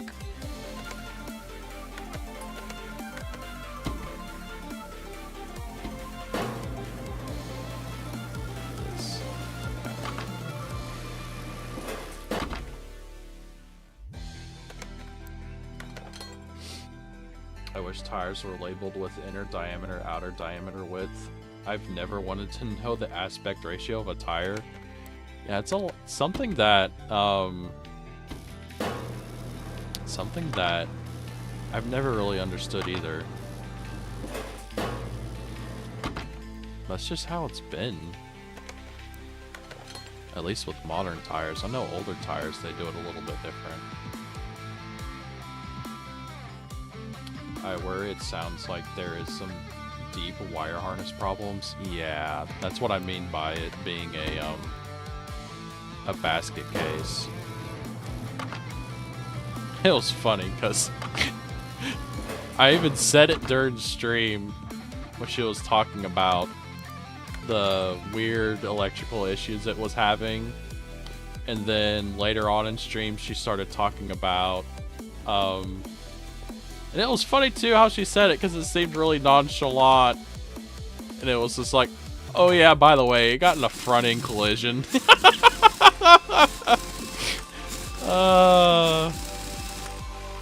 it's like she said that, and it's like, oh, okay. That would have been some pertinent information to know beforehand. Because, you know, it's like I said it on stream, it's like, after she said it had been in a front-end collision, and they just kind of fixed it enough to where they could drive it, and I'm like, I was sitting there in chat, and it's like, I bet you that's when all your electrical problems started too, didn't it? And of course she was like, you're not gonna believe this. As a matter of fact, yes. Oh my god, that was so funny. Yeah, I knew you were there, Thomi. I also saw you there in chat. Oh my gosh. She also has hit something so hard as to crack the oil pan. Yeah, that too. Because that's the other thing. It's like, like she hit something, but it's like she hit the oil pan or the engine hard enough to make it leak oil, but it's like Did she only hit the oil pan? Because, I mean, you could very easily hit other things underneath the car, too, that all hang around the same height as the oil pan. But, yeah, I can't tell you how many times I've seen stuff like that, where cars get in front-end collisions, and they do all kinds of weird electrical stuff because, you know, the front end gets all bashed in, and of course there's wiring all through the front of the car. You know, it's like, how do you run your headlights? How do you run your cooling fans? You know, how do you know, modern cars have all of the impact sensors for the airbag system, and there's also going to be like temp sensors for AC up there. If it's even newer cars, you know, you're going to have like you'll have your radars for like autonomous emergency braking or smart cruise control. That'll also be up there. You can have park aid sensors, so you'll have that wiring up there as well. You could have cameras in the front that are also for parking aid cameras or surround view systems. It was a curb, so that engine moved 100%. Funny enough, I actually, now that I think about it, my mom did something pretty similar to that. So we bought a car brand new. I don't think we had it that long, or maybe we did. Maybe we had it a few years. I can't remember, but it's like we hadn't had this car very long. And my mom is driving it, and it's just a like 4-door sedan, nothing special or anything. She's driving through a Walmart parking lot, and she did basically what Pippa did. She just drove it up on a curb and did the exact same thing. She smacked the shit out of the oil pan and put a big gaping hole in the bottom of it. I know Pippa says that hers is just a leak, but I mean, what my mom did, I mean, she straight up punched the hole through the bottom of it. And it was interesting too, because it was like, I don't even know why she did it or how she didn't see it, because it was like a curb, but it was also like a curb like on an island. And it was weird too, because like this island had like, it basically was hollow in the middle of it, and there was a tree in it. So it's like she straight up, my mom, somehow didn't see this island with a tree in it with this big curb that goes all the way around it. She drove the car over the curb, and the car was like teeter-tottering on it. So my dad, you know, he had to pay to get a tow truck to get the car up and off the curb, and then also have it towed to a shop. I can't even remember where he had it towed to, but surprisingly enough, they actually didn't replace the oil pan. They just welded the oil pan. They were able to just weld the hole back shut on it instead of just replacing it. No, Pippa hit the big curb on the road, not a parking lot. Yeah, no, I was talking about my mom, not what Pippa did. I wasn't trying to confuse the two. Skill problem? No, it really was, because that's what my dad said. And oh my god, my dad would give her hell for it all the time after the fact, because it's just like, what were you doing? Like, It's a Walmart parking lot. Like, Walmart parking lots are massive and huge, and there's so much space. And my mom somehow managed to find the one curb in the parking lot and just plow the car straight over it. I hope your mom was okay after hitting that. Oh, she was fine. She was totally fine. I mean, I'm kind of surprised considering how fast she went to get up onto the curb to where half the car was hanging off the end of it. I'm surprised the airbags didn't go off.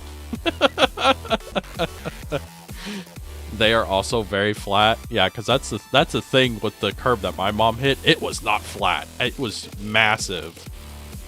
I mean, it was tall enough to where, you know, think of like a sedan car, and it's like balancing on it, like halfway hanging off of it. It was a pretty tall curb for it to do that.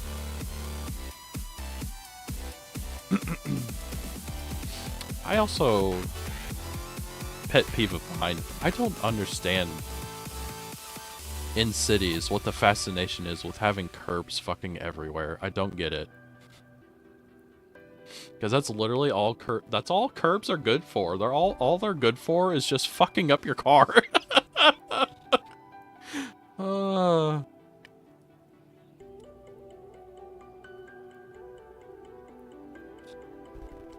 This is why I drive a lifted / armored Jeep with 43-inch tires.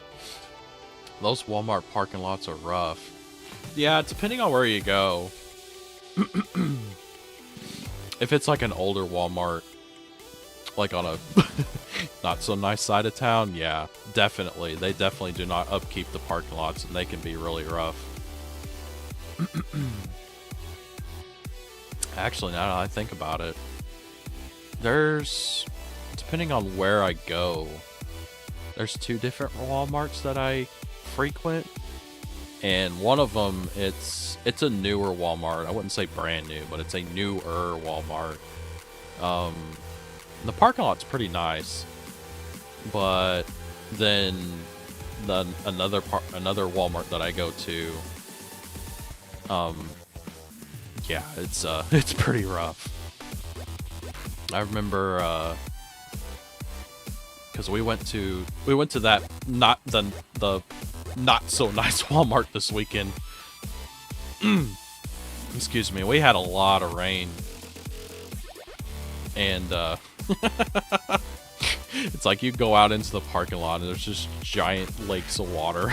Because I don't know if the drains aren't there like they need to be, or if the drains were plugged up or what, but I mean, it was like trying to get to my car, and there's just giant lakes of water, and they were not shallow by any means. So it's trying to dodge that stuff. Oh. What do I need to do now? Looks like there's a bunch of stuff that's missing.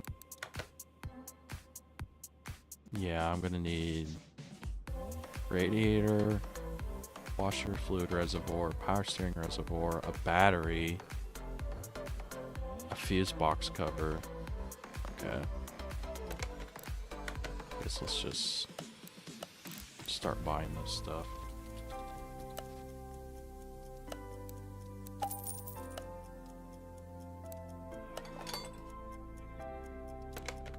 Radiator.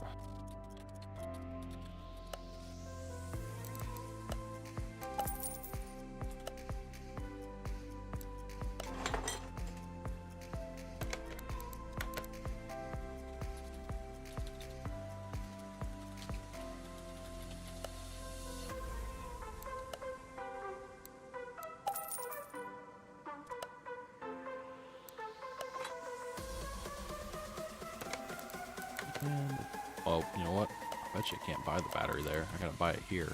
Yep, there it is.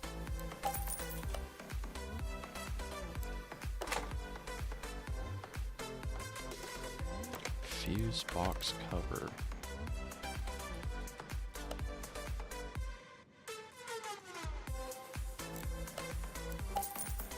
Oh, you know what? probably need to... Well, it looks like everything's in there. It's not acting like something's missing. Okay. Let's put that in. Oh, you know what, though? That doesn't look very good. What is the condition of all this? Unknown.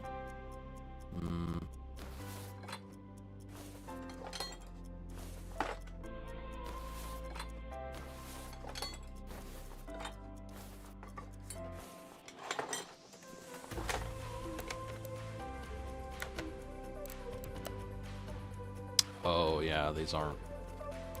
Quality is not there. Just for shits and giggles, let's see if I can repair any of it. I can repair the fuse box. Okay. Well, there's that.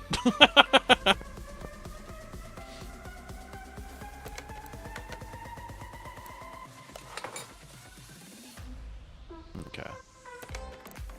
So let's get all that added to the shopping list. Take those off.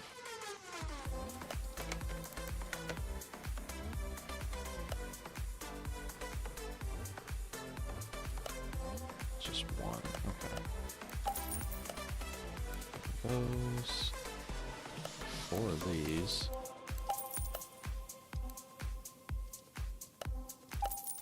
That.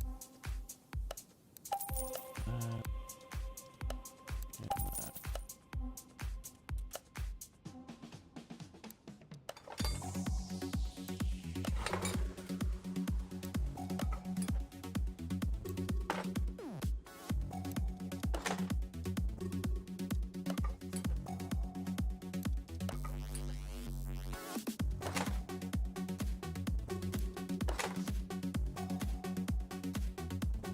Very nice.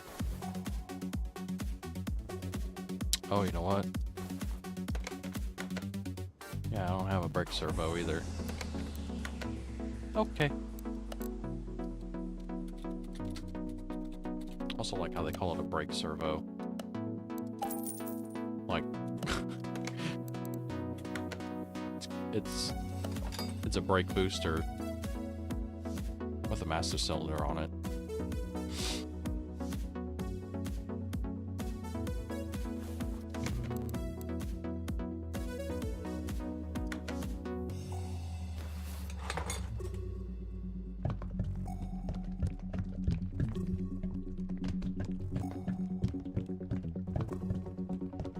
Oh well.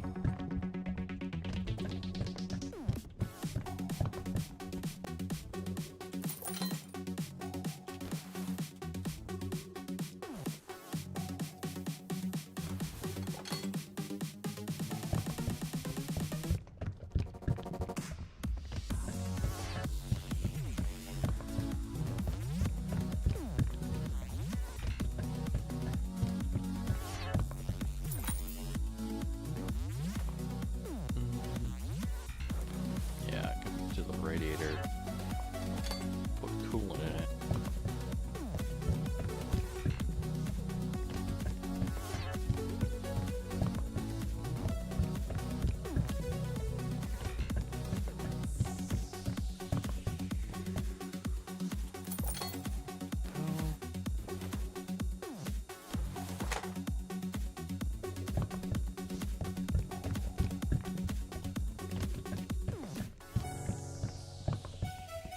But yeah, it definitely sounds like Pippa has her work cut out for her. She's gonna wanna either try to tackle some of that stuff on that car that she was gifted by Papakin, or, you know, if she goes and actually tries to pay somebody to fix it, it's like, dude, they're gonna want so much money to fix that.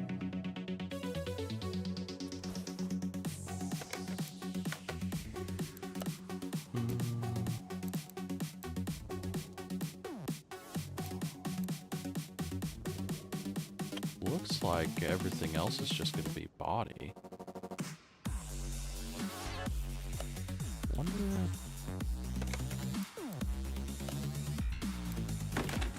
that one.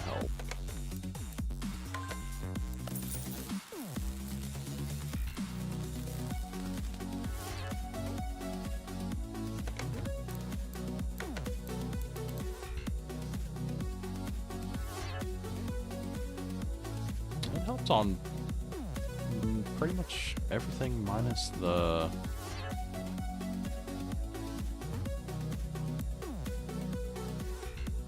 Oh. Yeah, some of the stuff was not very happy.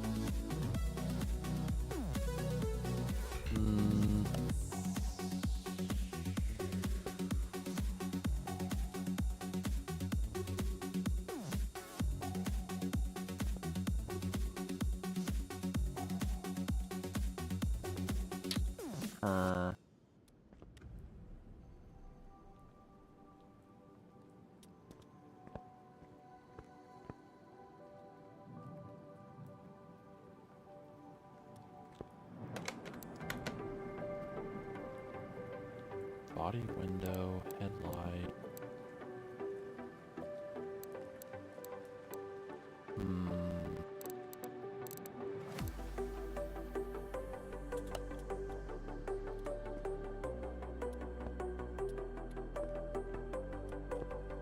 Do I just go ahead and take all the body panels and doors off?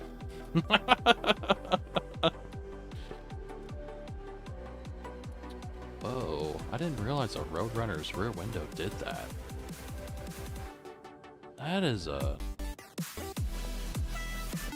That's a very interesting shaped window. Huh. Okay.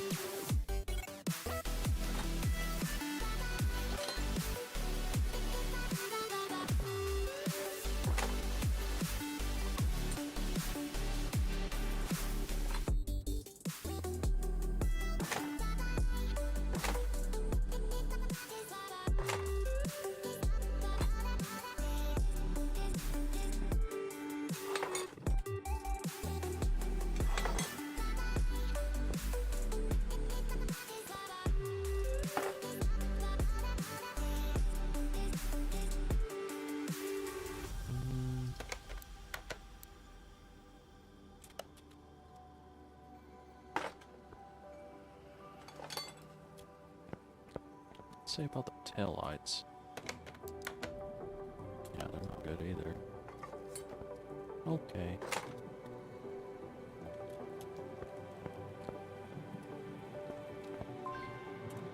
Oh yeah, that's right. Where's the... That's parts. That's also parts. I had a repair bench for body parts. Or did I not buy it yet?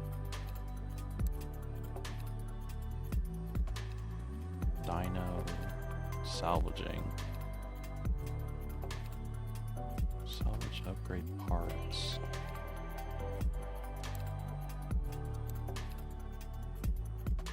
Paint shop.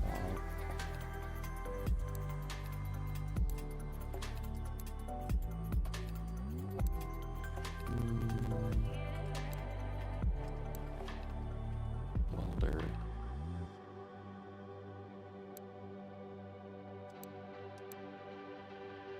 No, I didn't buy it yet.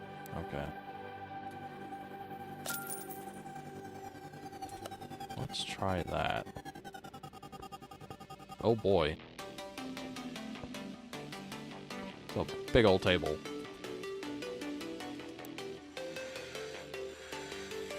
Oh no.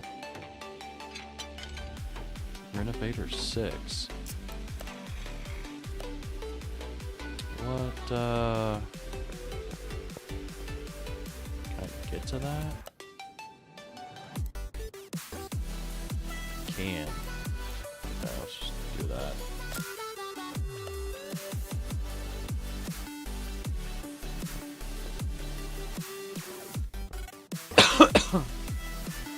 Cheapest and easiest to source back window ever. Though I wish they still did stuff like that with cars.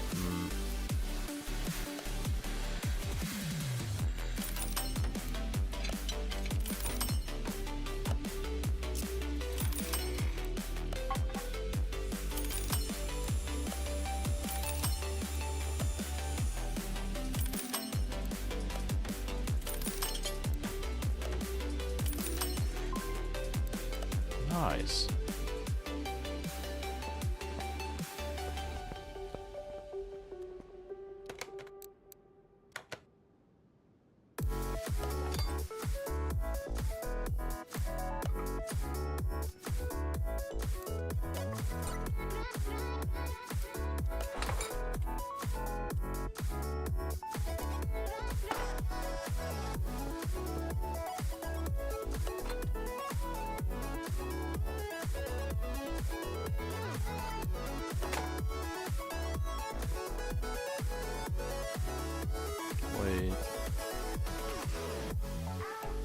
Oh, I do have one. Okay.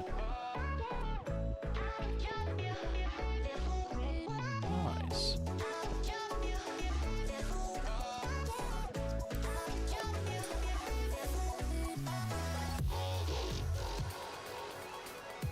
What? Why did it do that? I don't have a real license plate.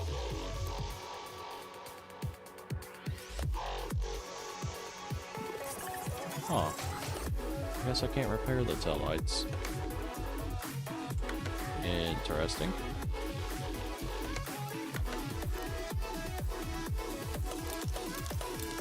Very well.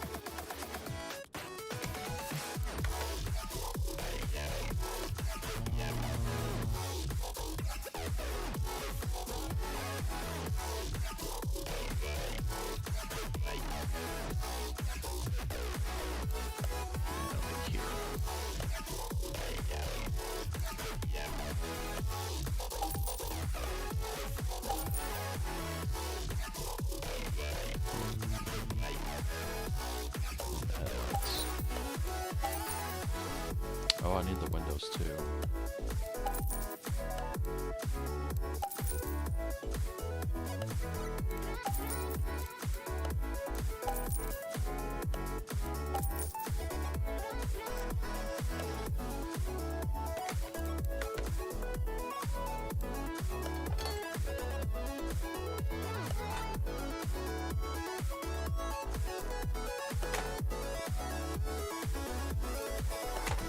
Oh. No. That's not new. Huh. I missed the body window.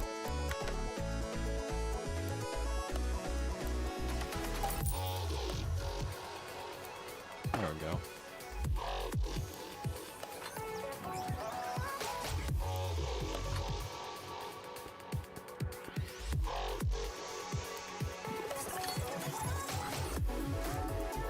I got it on this side. Somehow I missed it on the left side.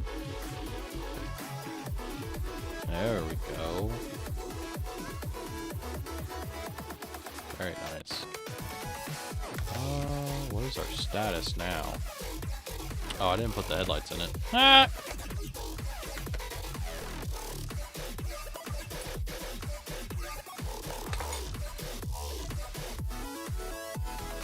Nice. I'm gonna have to put a rear license plate on it.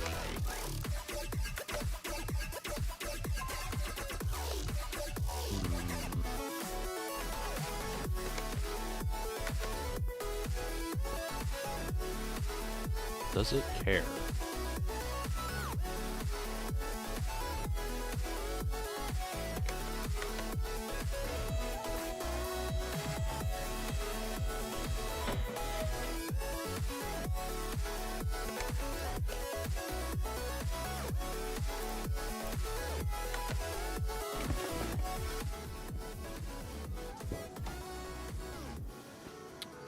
Do I have everything in here?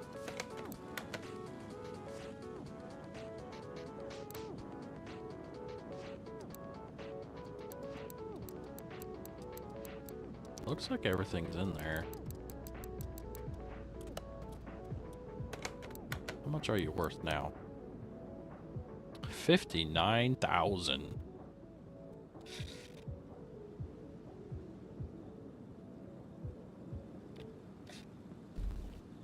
Let's paint it though. I want to paint it.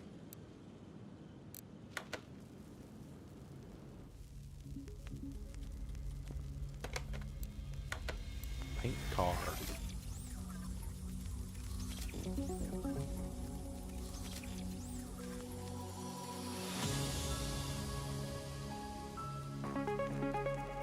Why does that door look different? The door looks fine on that side. It doesn't look fine on this side. That doesn't even match. I wonder why that is. Oh, you're not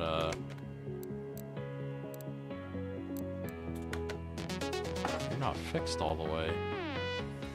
You're only at 80%. How did that happen?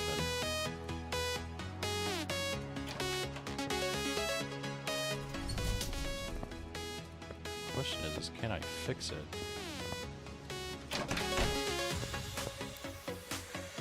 Can.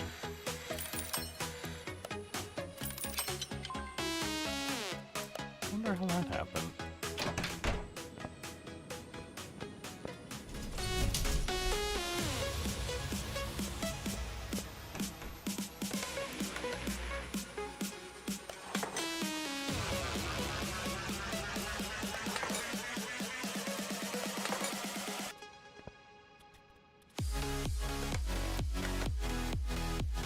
There we go. That looks a lot better.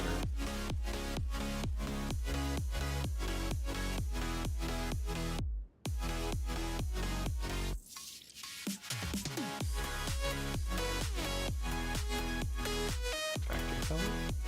Oh. So this was the color the car used to be.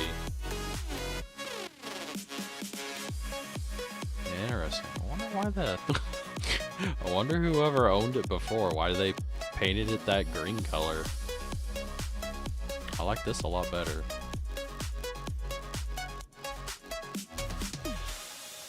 Yeah. Let's go with that. Bam.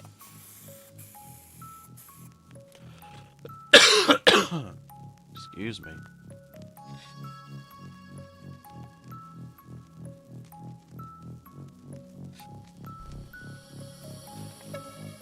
Very nice.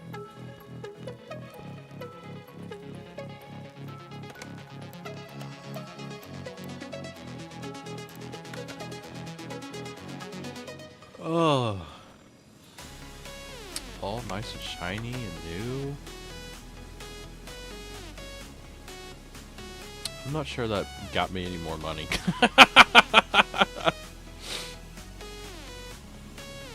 Oh well. At least it looks nice. It's all the same color.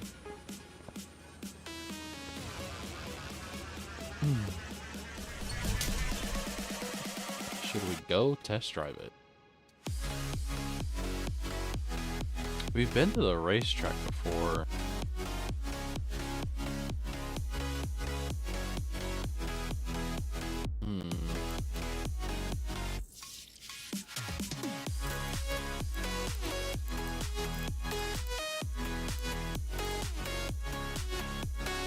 Drag strip? Sure, why not?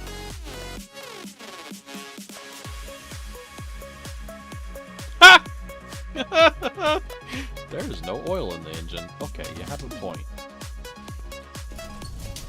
Maybe we should put oil in the engine, guys.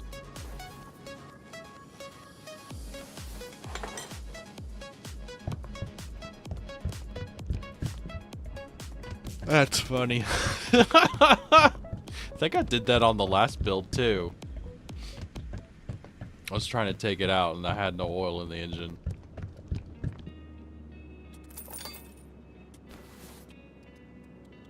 Alright, let's try that again. Where are you at? Drag strip.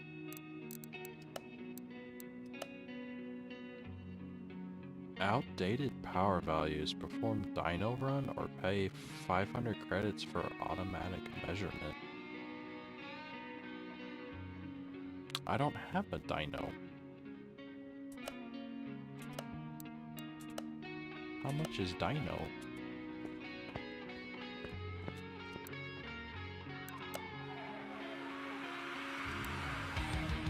$20,000 credits? Nope. Guess I'll just pay the 500.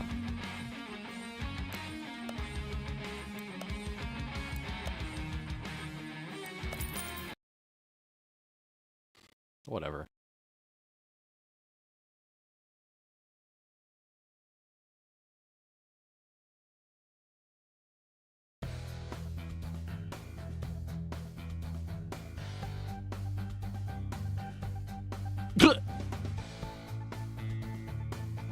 D185.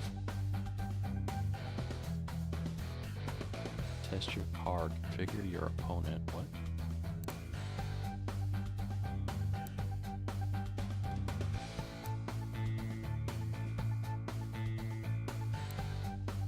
Championships. Boy, there's a whole thing in here, huh?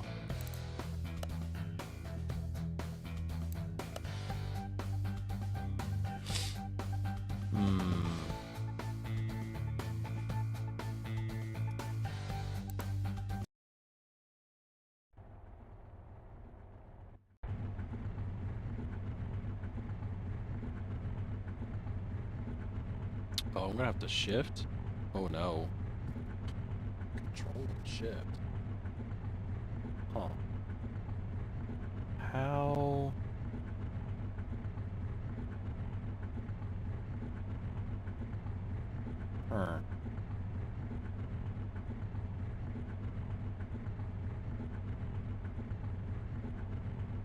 Is it gonna count down or what?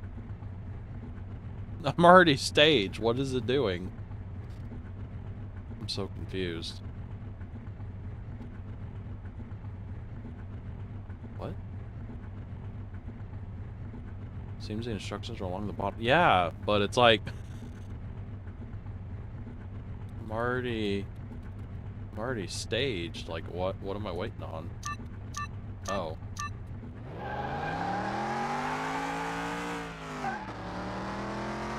There we go.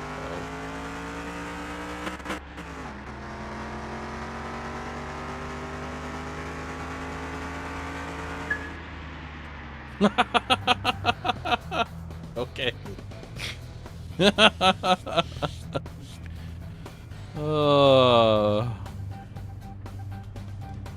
14-7. Good golly.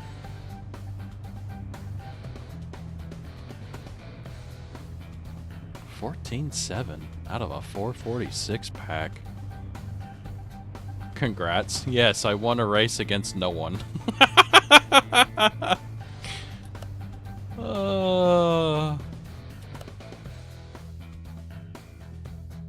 Select opponent.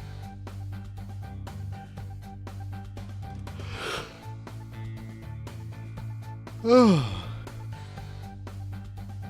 would I race against?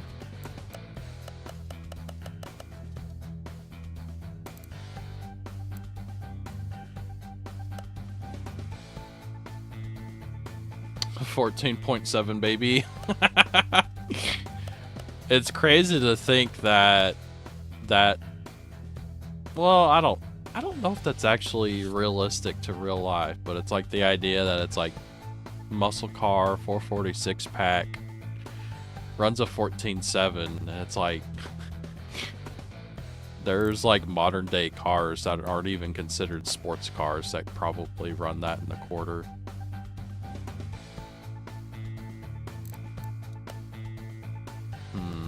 What do we want to race against?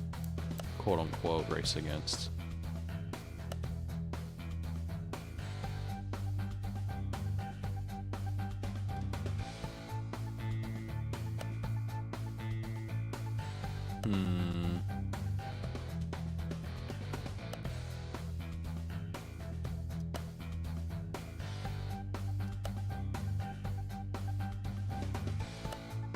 I just want to pick something silly.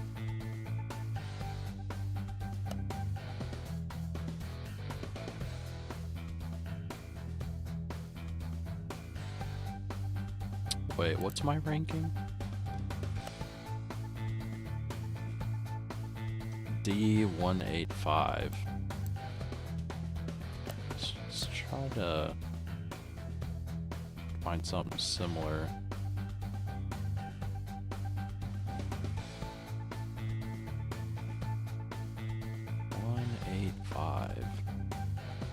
This is only this is a 186, so that should be comparable.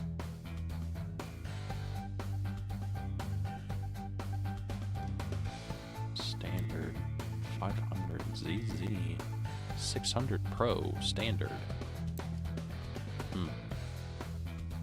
Okay. Guess let's try that again.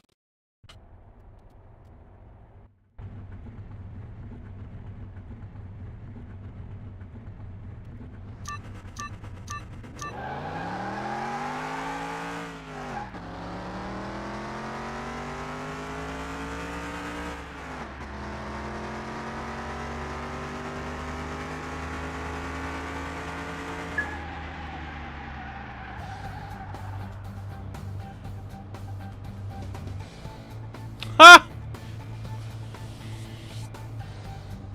Who actually won? That was almost exactly the same. Oh, I won. Okay.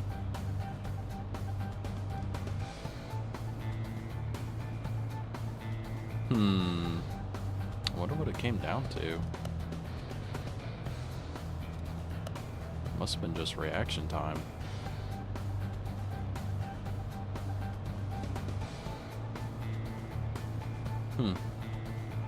Interesting.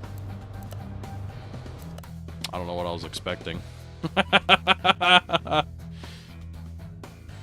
13s? Yeah, I did get it down to the 13s this time. That's getting closer to what I would actually expect out of this.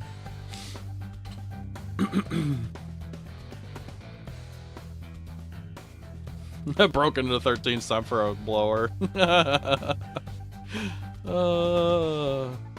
Actually, I hadn't tried doing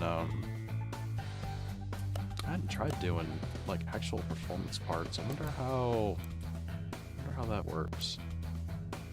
Hold escape. Okay.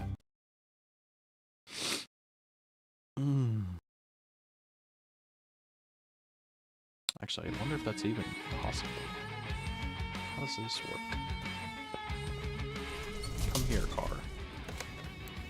Go inside.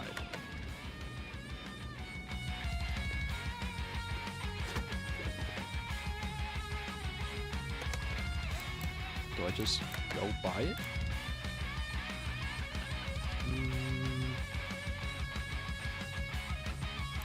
Tuning shop.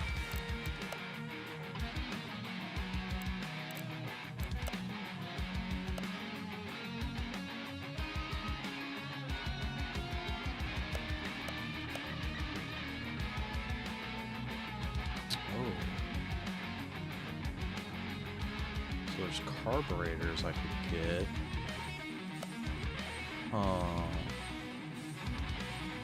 Cylinder heads. Okay.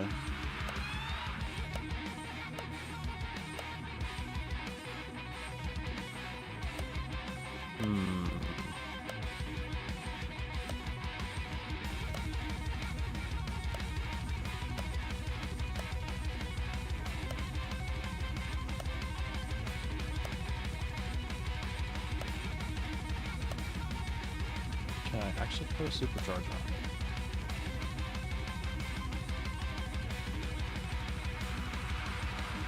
Oh yeah, there it is. Supercharger V8 overhead valve. Well, will that work with the Hemi though? I don't know.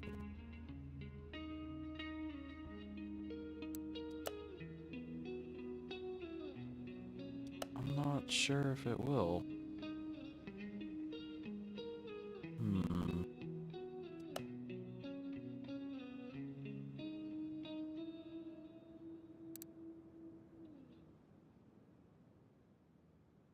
Because I kind of get the feeling that it's going to want it to fit the 440.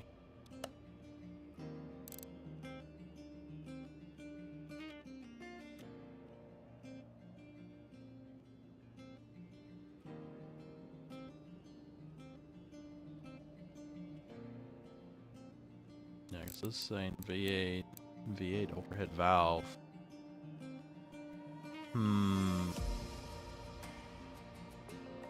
I don't think it's gonna work.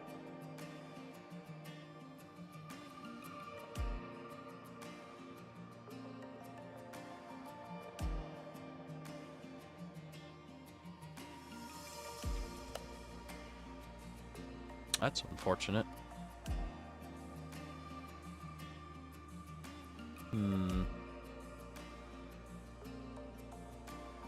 Yeah, plus I'm also not really sure I want to put that kind of money into this. I was kind of just buying this to flip it.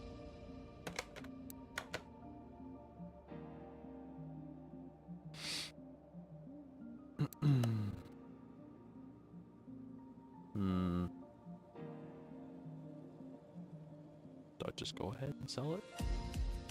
I mean, we're gonna make almost $40,000 off of it.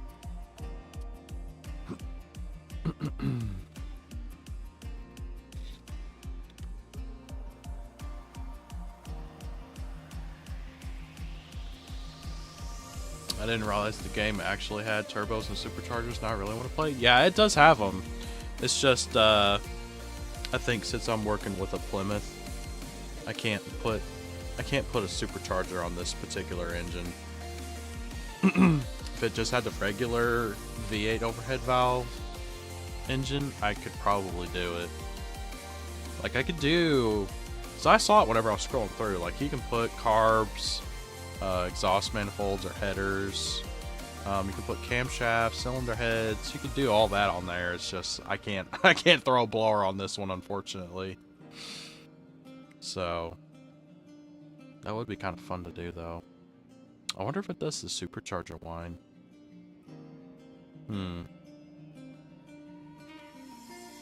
Yeah, I think I'm gonna sell this and maybe try to get something else to use as a project.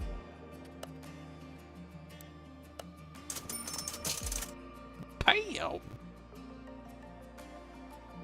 105,000 credits.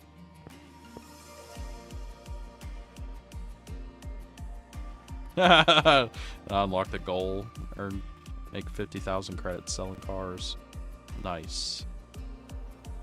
Do I have any barn finds? No, I don't. Okay.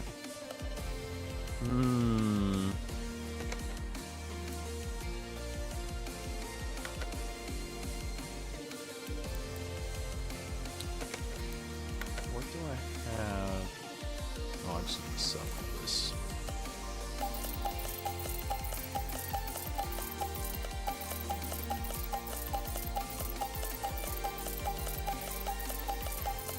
Get rid of all this junk.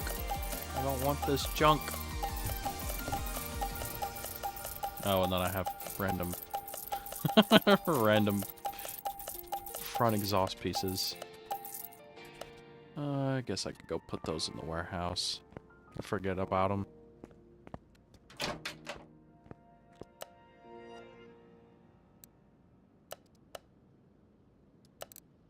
Yep. There they go.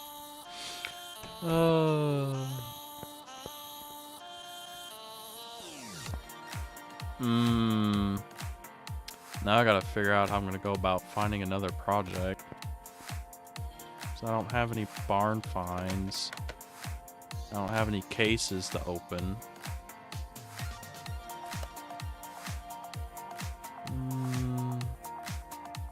I tried doing the car auctions before and it didn't really work.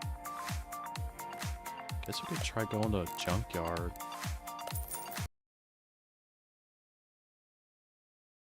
I just know these are gonna be really... These are gonna be really run down.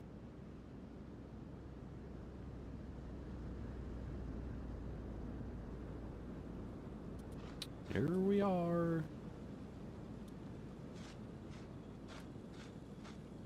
See if we can't find something.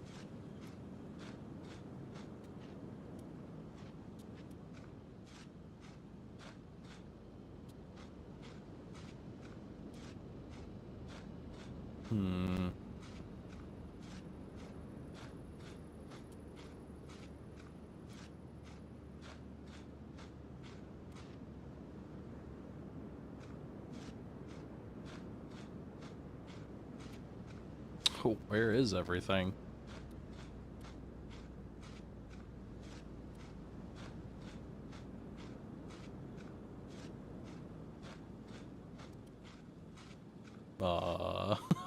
Where are the cars at? Oh, there's one. A fake Chrysler 300. I can't even actually go up there to look at it.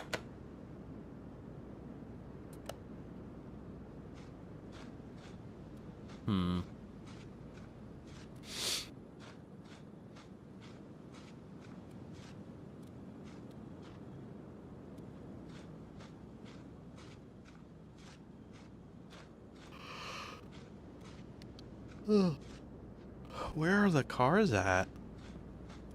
I found like one car. Excuse me.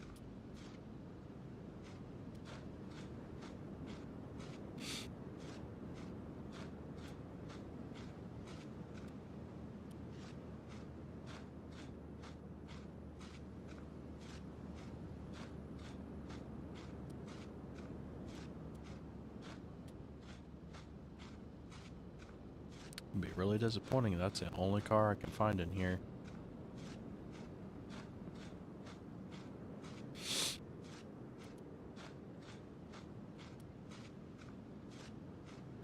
Wow.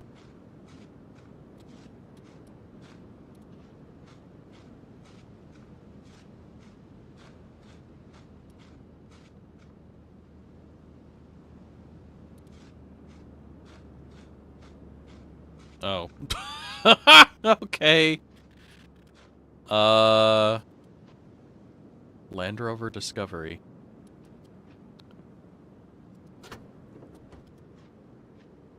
Oh my gosh. What the heck engine is that? 6-cylinder. Huh. Okay. Not really wanting that.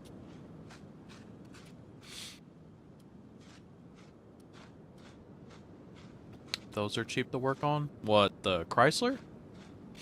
Or the Land Rover? Are you saying Land Rovers are cheap to work on as in like a joke? Oh my gosh. Yeah, I get the sneaking suspicion that the Land Rover... Oh, there's another one. Yeah, Land Rovers... Guessing based on them being what they are. They are not cheap. Why can't they... I want the real car. I don't want these fake ones. I'd want an actual Caprice or an Impala SS, not whatever that was. Just joking about Land Rovers. They seem like a nightmare. Oh, I've heard nightmares. I've heard nightmares from other techs.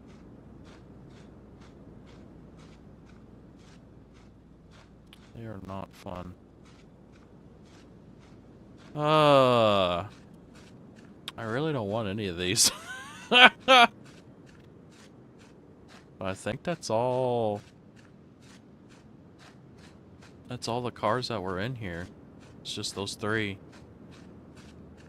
That's really disappointing. Yeah.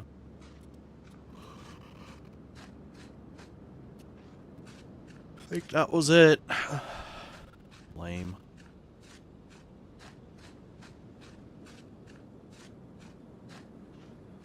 Yep.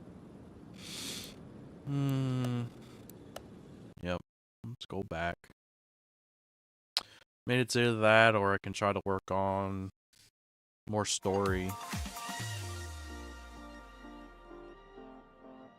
I could try to do more story missions to try to get some more cases. I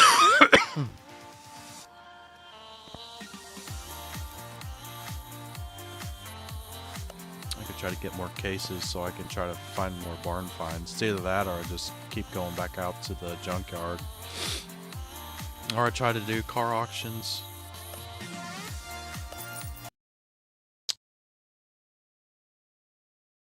I just know it didn't work out very well last time.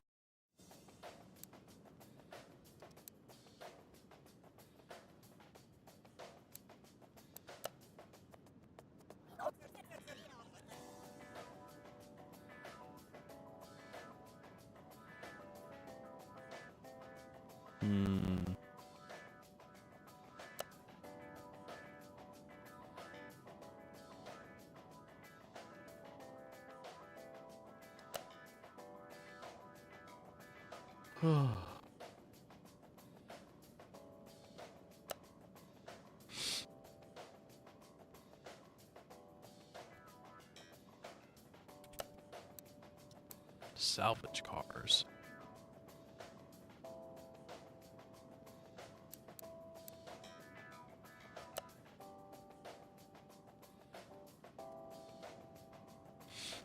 These are cheap.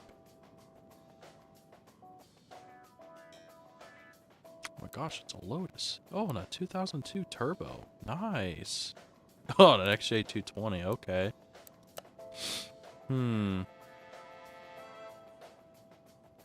370Z.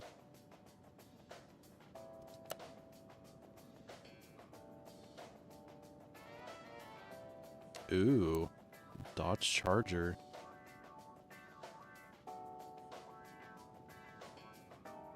Hmm.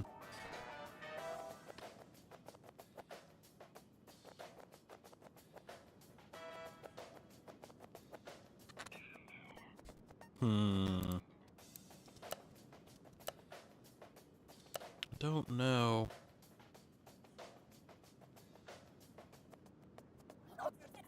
This game needs an in-game Harbor Freight.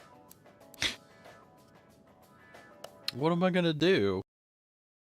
I don't really have to buy tools. It'd be kind of weird.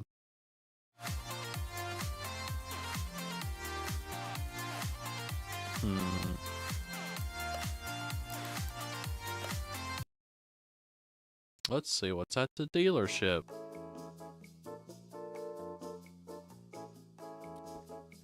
Whoa. Okay. Got a very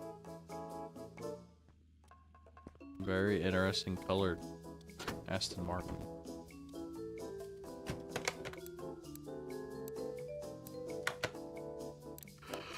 Oh my god. Oh. Okay. Nope. Are you an actual Mustang? No, you're not. And then we got a 370. What? Oh, it's a Nismo. Still a Nismo? What? Are they really worth that much? Can't be.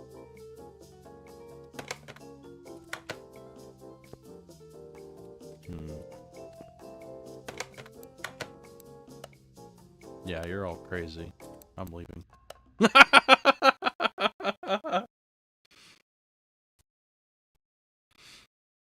Plus, those are like showroom condition. I'm not gonna have anything to do with them.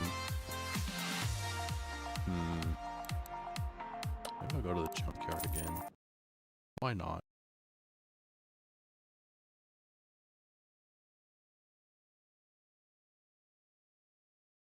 Other than the fact that it costs money every time I do it.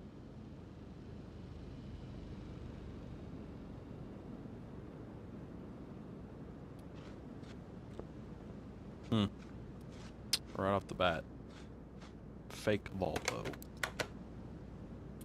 Sad. Oh, there's a car up there. Huh. What are you? Edgewood Wildcat. Like an Oldsmobile. Fake Oldsmobile. Let me up here. 7,000.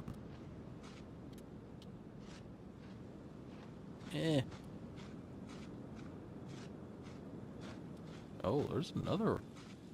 There's a lot of cars at this one.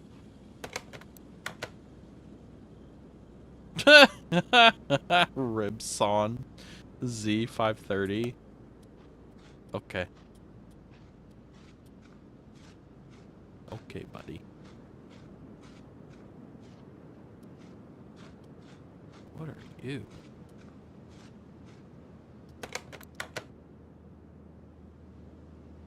Liner navigator? Aw. It looked like a checker cab. Nephew son. Oh my gosh. I also get the sneaking suspicion that those are going to be all the cars here. That's pretty good though. Had all four of those up front. Yeah, I get the feeling that's all that's going to be here though.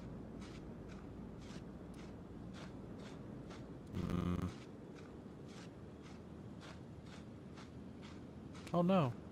There's this. What's this? You're an actual Aston Martin. Huh. Okay. Huh.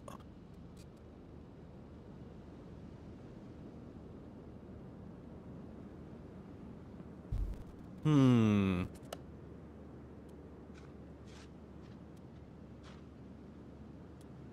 I can only imagine how expensive it would be to fix that. Although it's based on a real car.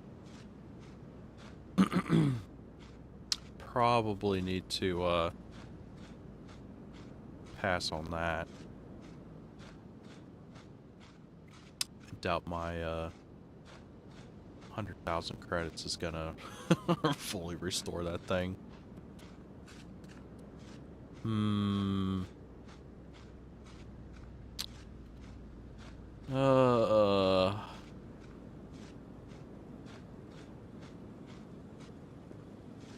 I don't know. None of these are really striking my fancy. Like I wouldn't mind doing this one, but it's not a real car. Like I'd much rather try to do a like the real version of this.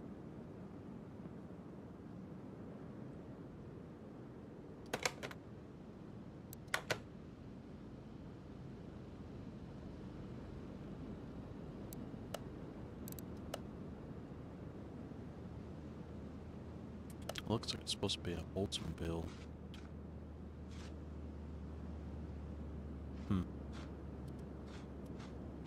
Okay.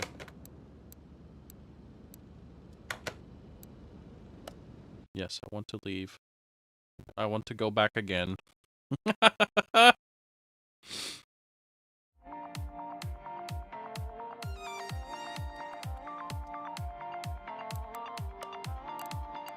And again. I spent 1,500 credits going to the junkyard.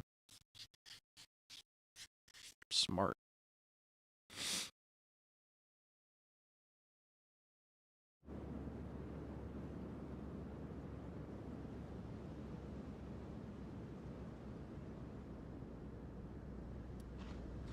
What is this? What are you? Oh. You're supposed to be an R8. Fake Audi R8. Oh, there's another car right here.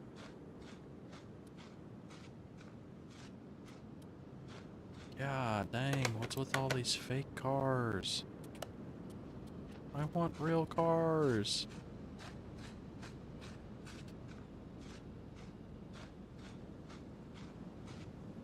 Hmm.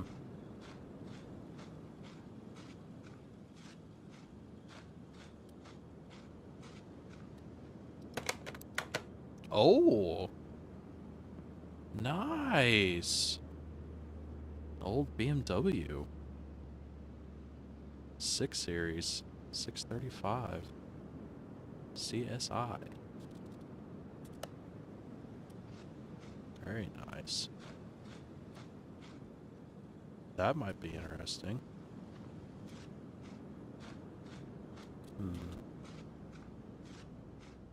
Keep looking.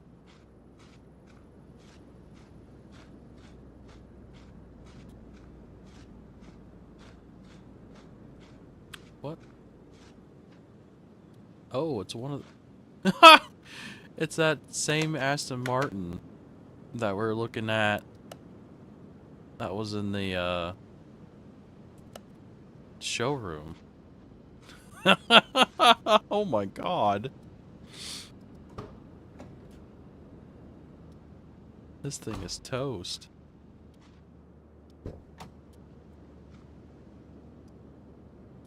Is that really as far as that door opens? Dude, there's like no room to get in. What's good? Welcome in, OG Bone. We're trying and failing. try to get another project car.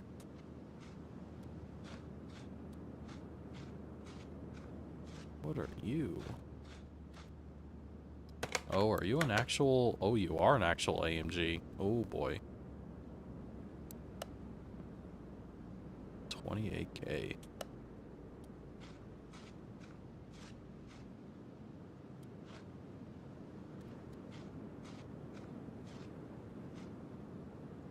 Wow. Hmm.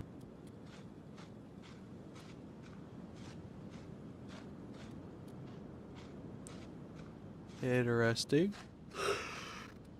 Oh no. I got stuck by whatever that was.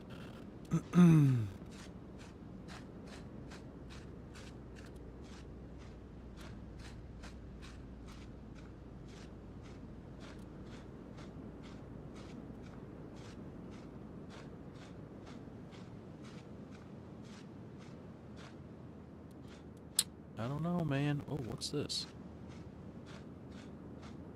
Oh, it's a cop car. Bolt Ranger. How is that a 95 model? That's not right. There's no way.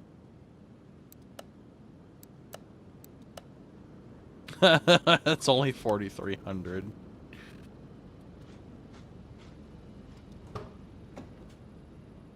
Jeez.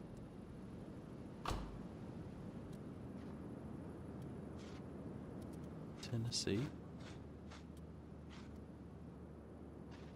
Oof.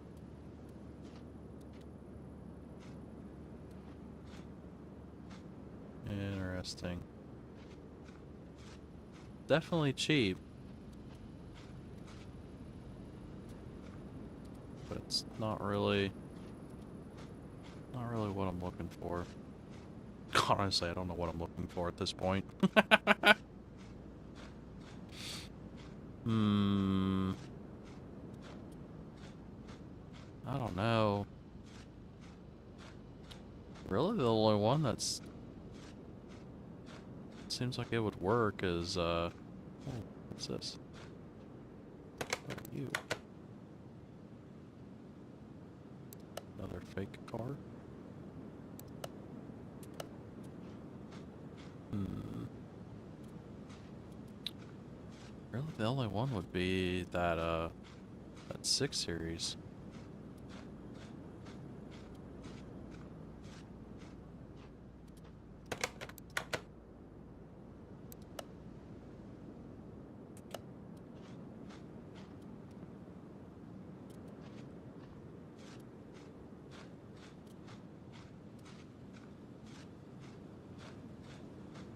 Hmm. Yeah, because it's like, I mean, like, there's the AMG and that Aston Martin, but it's like, they're gonna be so expensive to fix.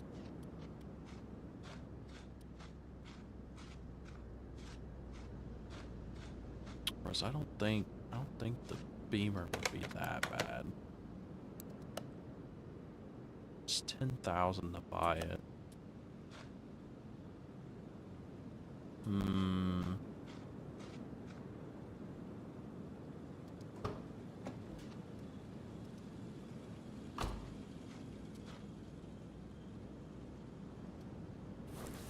Ha! You can't sit in it. That's so funny. Okay. Nice.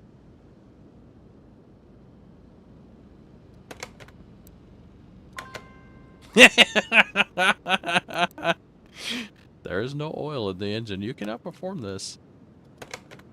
Come on, man. Take all the fun out of it. Hmm.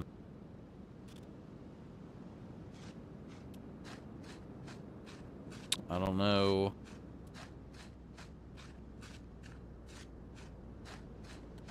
I don't know.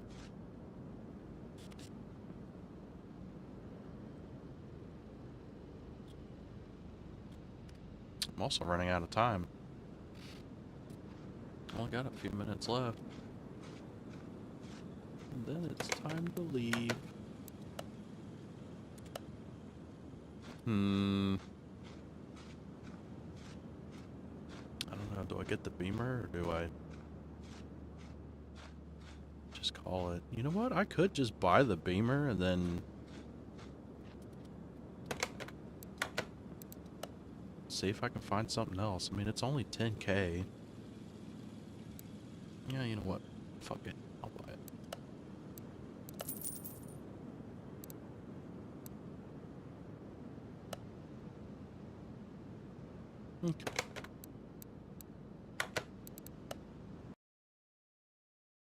Okay. Achievement unlocked. Time flies too quickly. Yeah. I mean, we pretty much spent the whole stream just rebuilding that one car.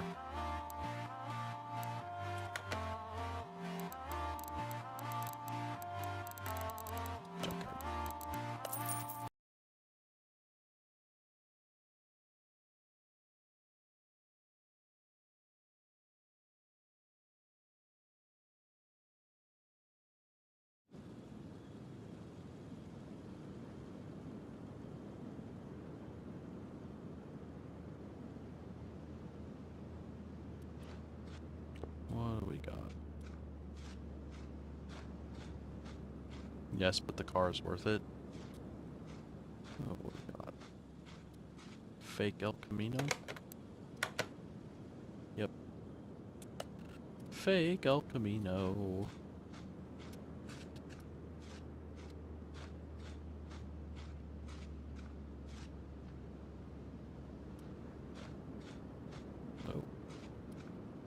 Oh. What are the odds? Another AMG. Huh. Interesting. Oh, and then we got another Beamer, but it's a GT4. Or M4 GTS. That's also going to be expensive.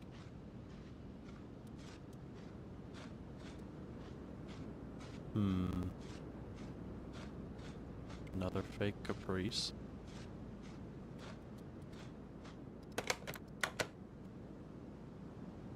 Escapade. Bolt Escapade. Oh, there's one.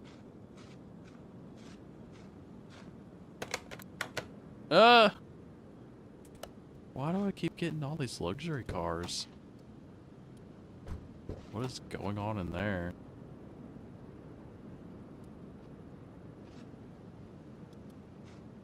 Okay.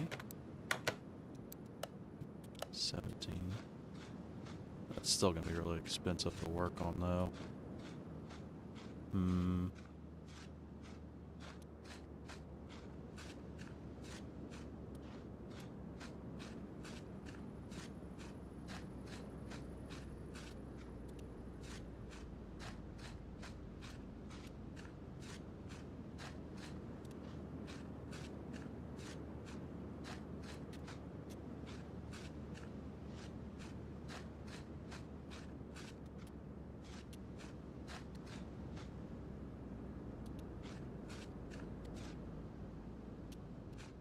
Yeah, there's the fake El Camino.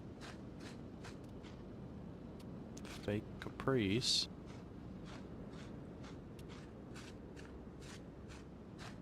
Anything over here?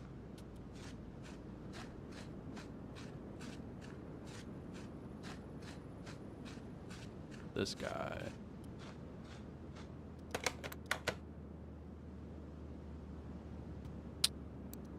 Yeah, no thank you.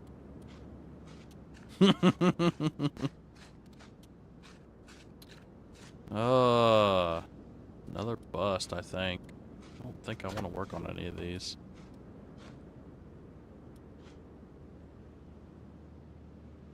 Yeah, I guess really the only ones that are somewhat interesting. They're going to be too expensive to fix.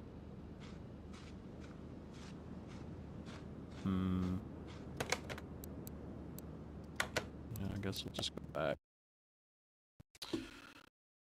Oh, okay.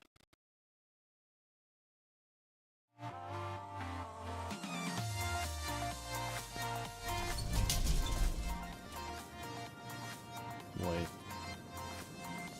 Where'd my car go? Where did it go? Where's my car? It's gone. No.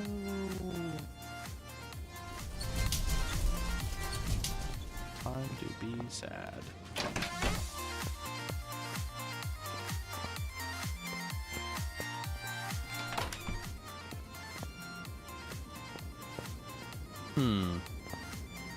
Where did it put it?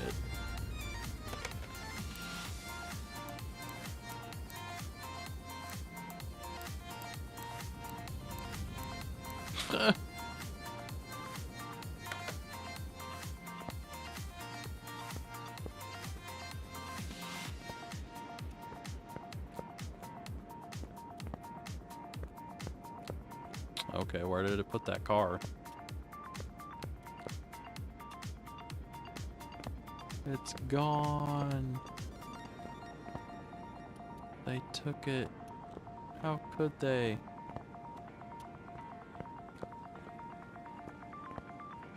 Now I'm sad. I thought I put the car out here somewhere. I can't find it.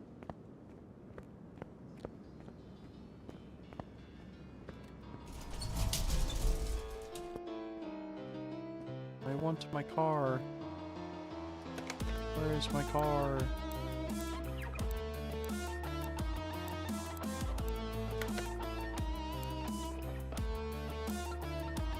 Oh, did I put it out here?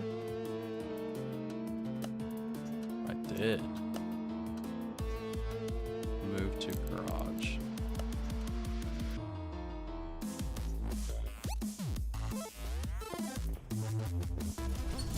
There you are.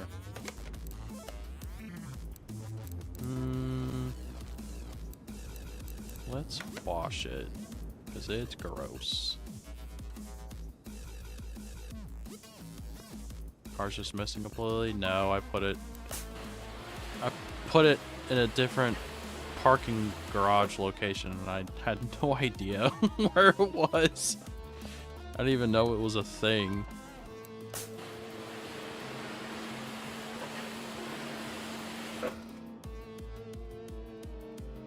Damn, bro. This thing is rough.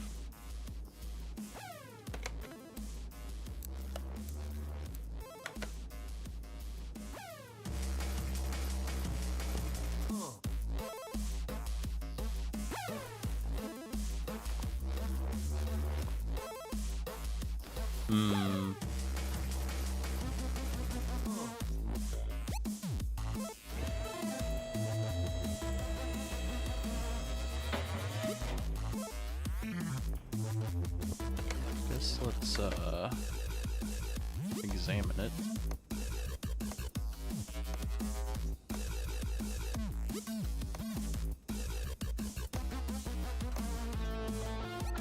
See all the wonderful things that are wrong with it and what all is missing.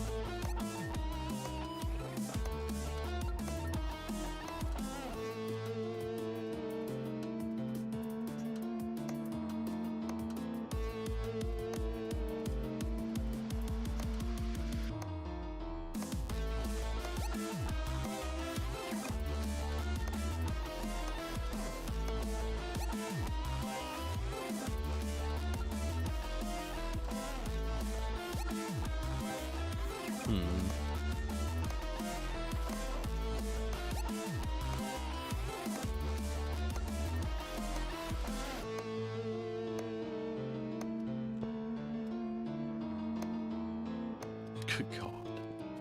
There's so much red.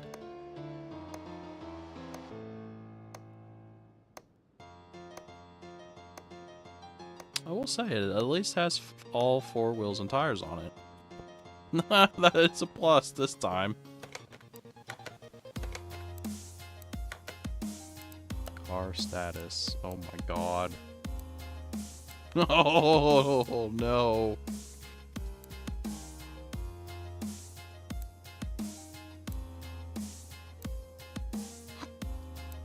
Wow.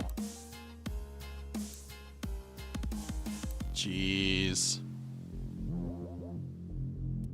Well, I got our work cut out on this one.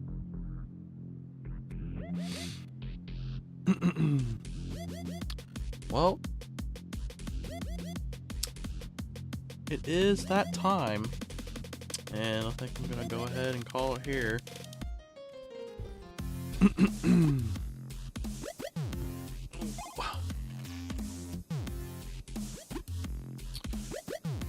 Let's see. So, for tomorrow, I will not be streaming, but Nova Crusader will be playing, should be playing Star Citizen tomorrow night, and that'll be 9 p.m. EST. Might need a little work. Yeah, just a little bit. Not too much. It'll buff right out. And then Saturday, 8:30? Okay. So it'll be 8:30 EST. Not 9. My bad. It's for Saturday. Nova Crusader will be playing more Freelancer. And that'll be...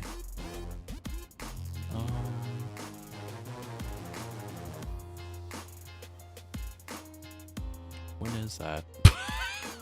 My mind's drawing a blank. Is that... Don't you normally stream it? 2. Yeah, so it'll be 2. I keep... Frickin' difference between Central and Eastern time. So yeah, it'll be 2 p.m.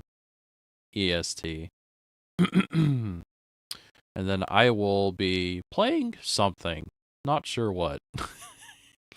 But I'll have a stream Saturday night, and that'll be 8 p.m. Central time. I still haven't decided on what the hell I'm going to do yet, though. Figure out something. I usually just say it's in an afternoon to keep things simple. Yeah, probably would have been the smart thing to do. Oh well. And then for Sunday, we should be playing God Eater Resurrection with Nova Crusader, Matsukaze Gaming, and myself. And that will wrap up streaming for the week. But yeah, I'm gonna call it here for tonight. Hope you guys enjoyed it.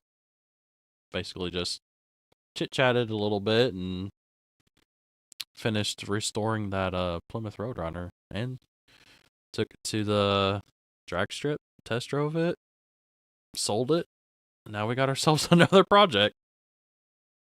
So, yep. I'm gonna go ahead and call it a night.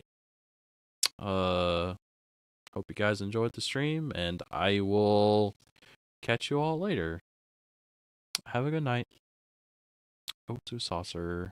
Bye-bye. Saucer out. Later.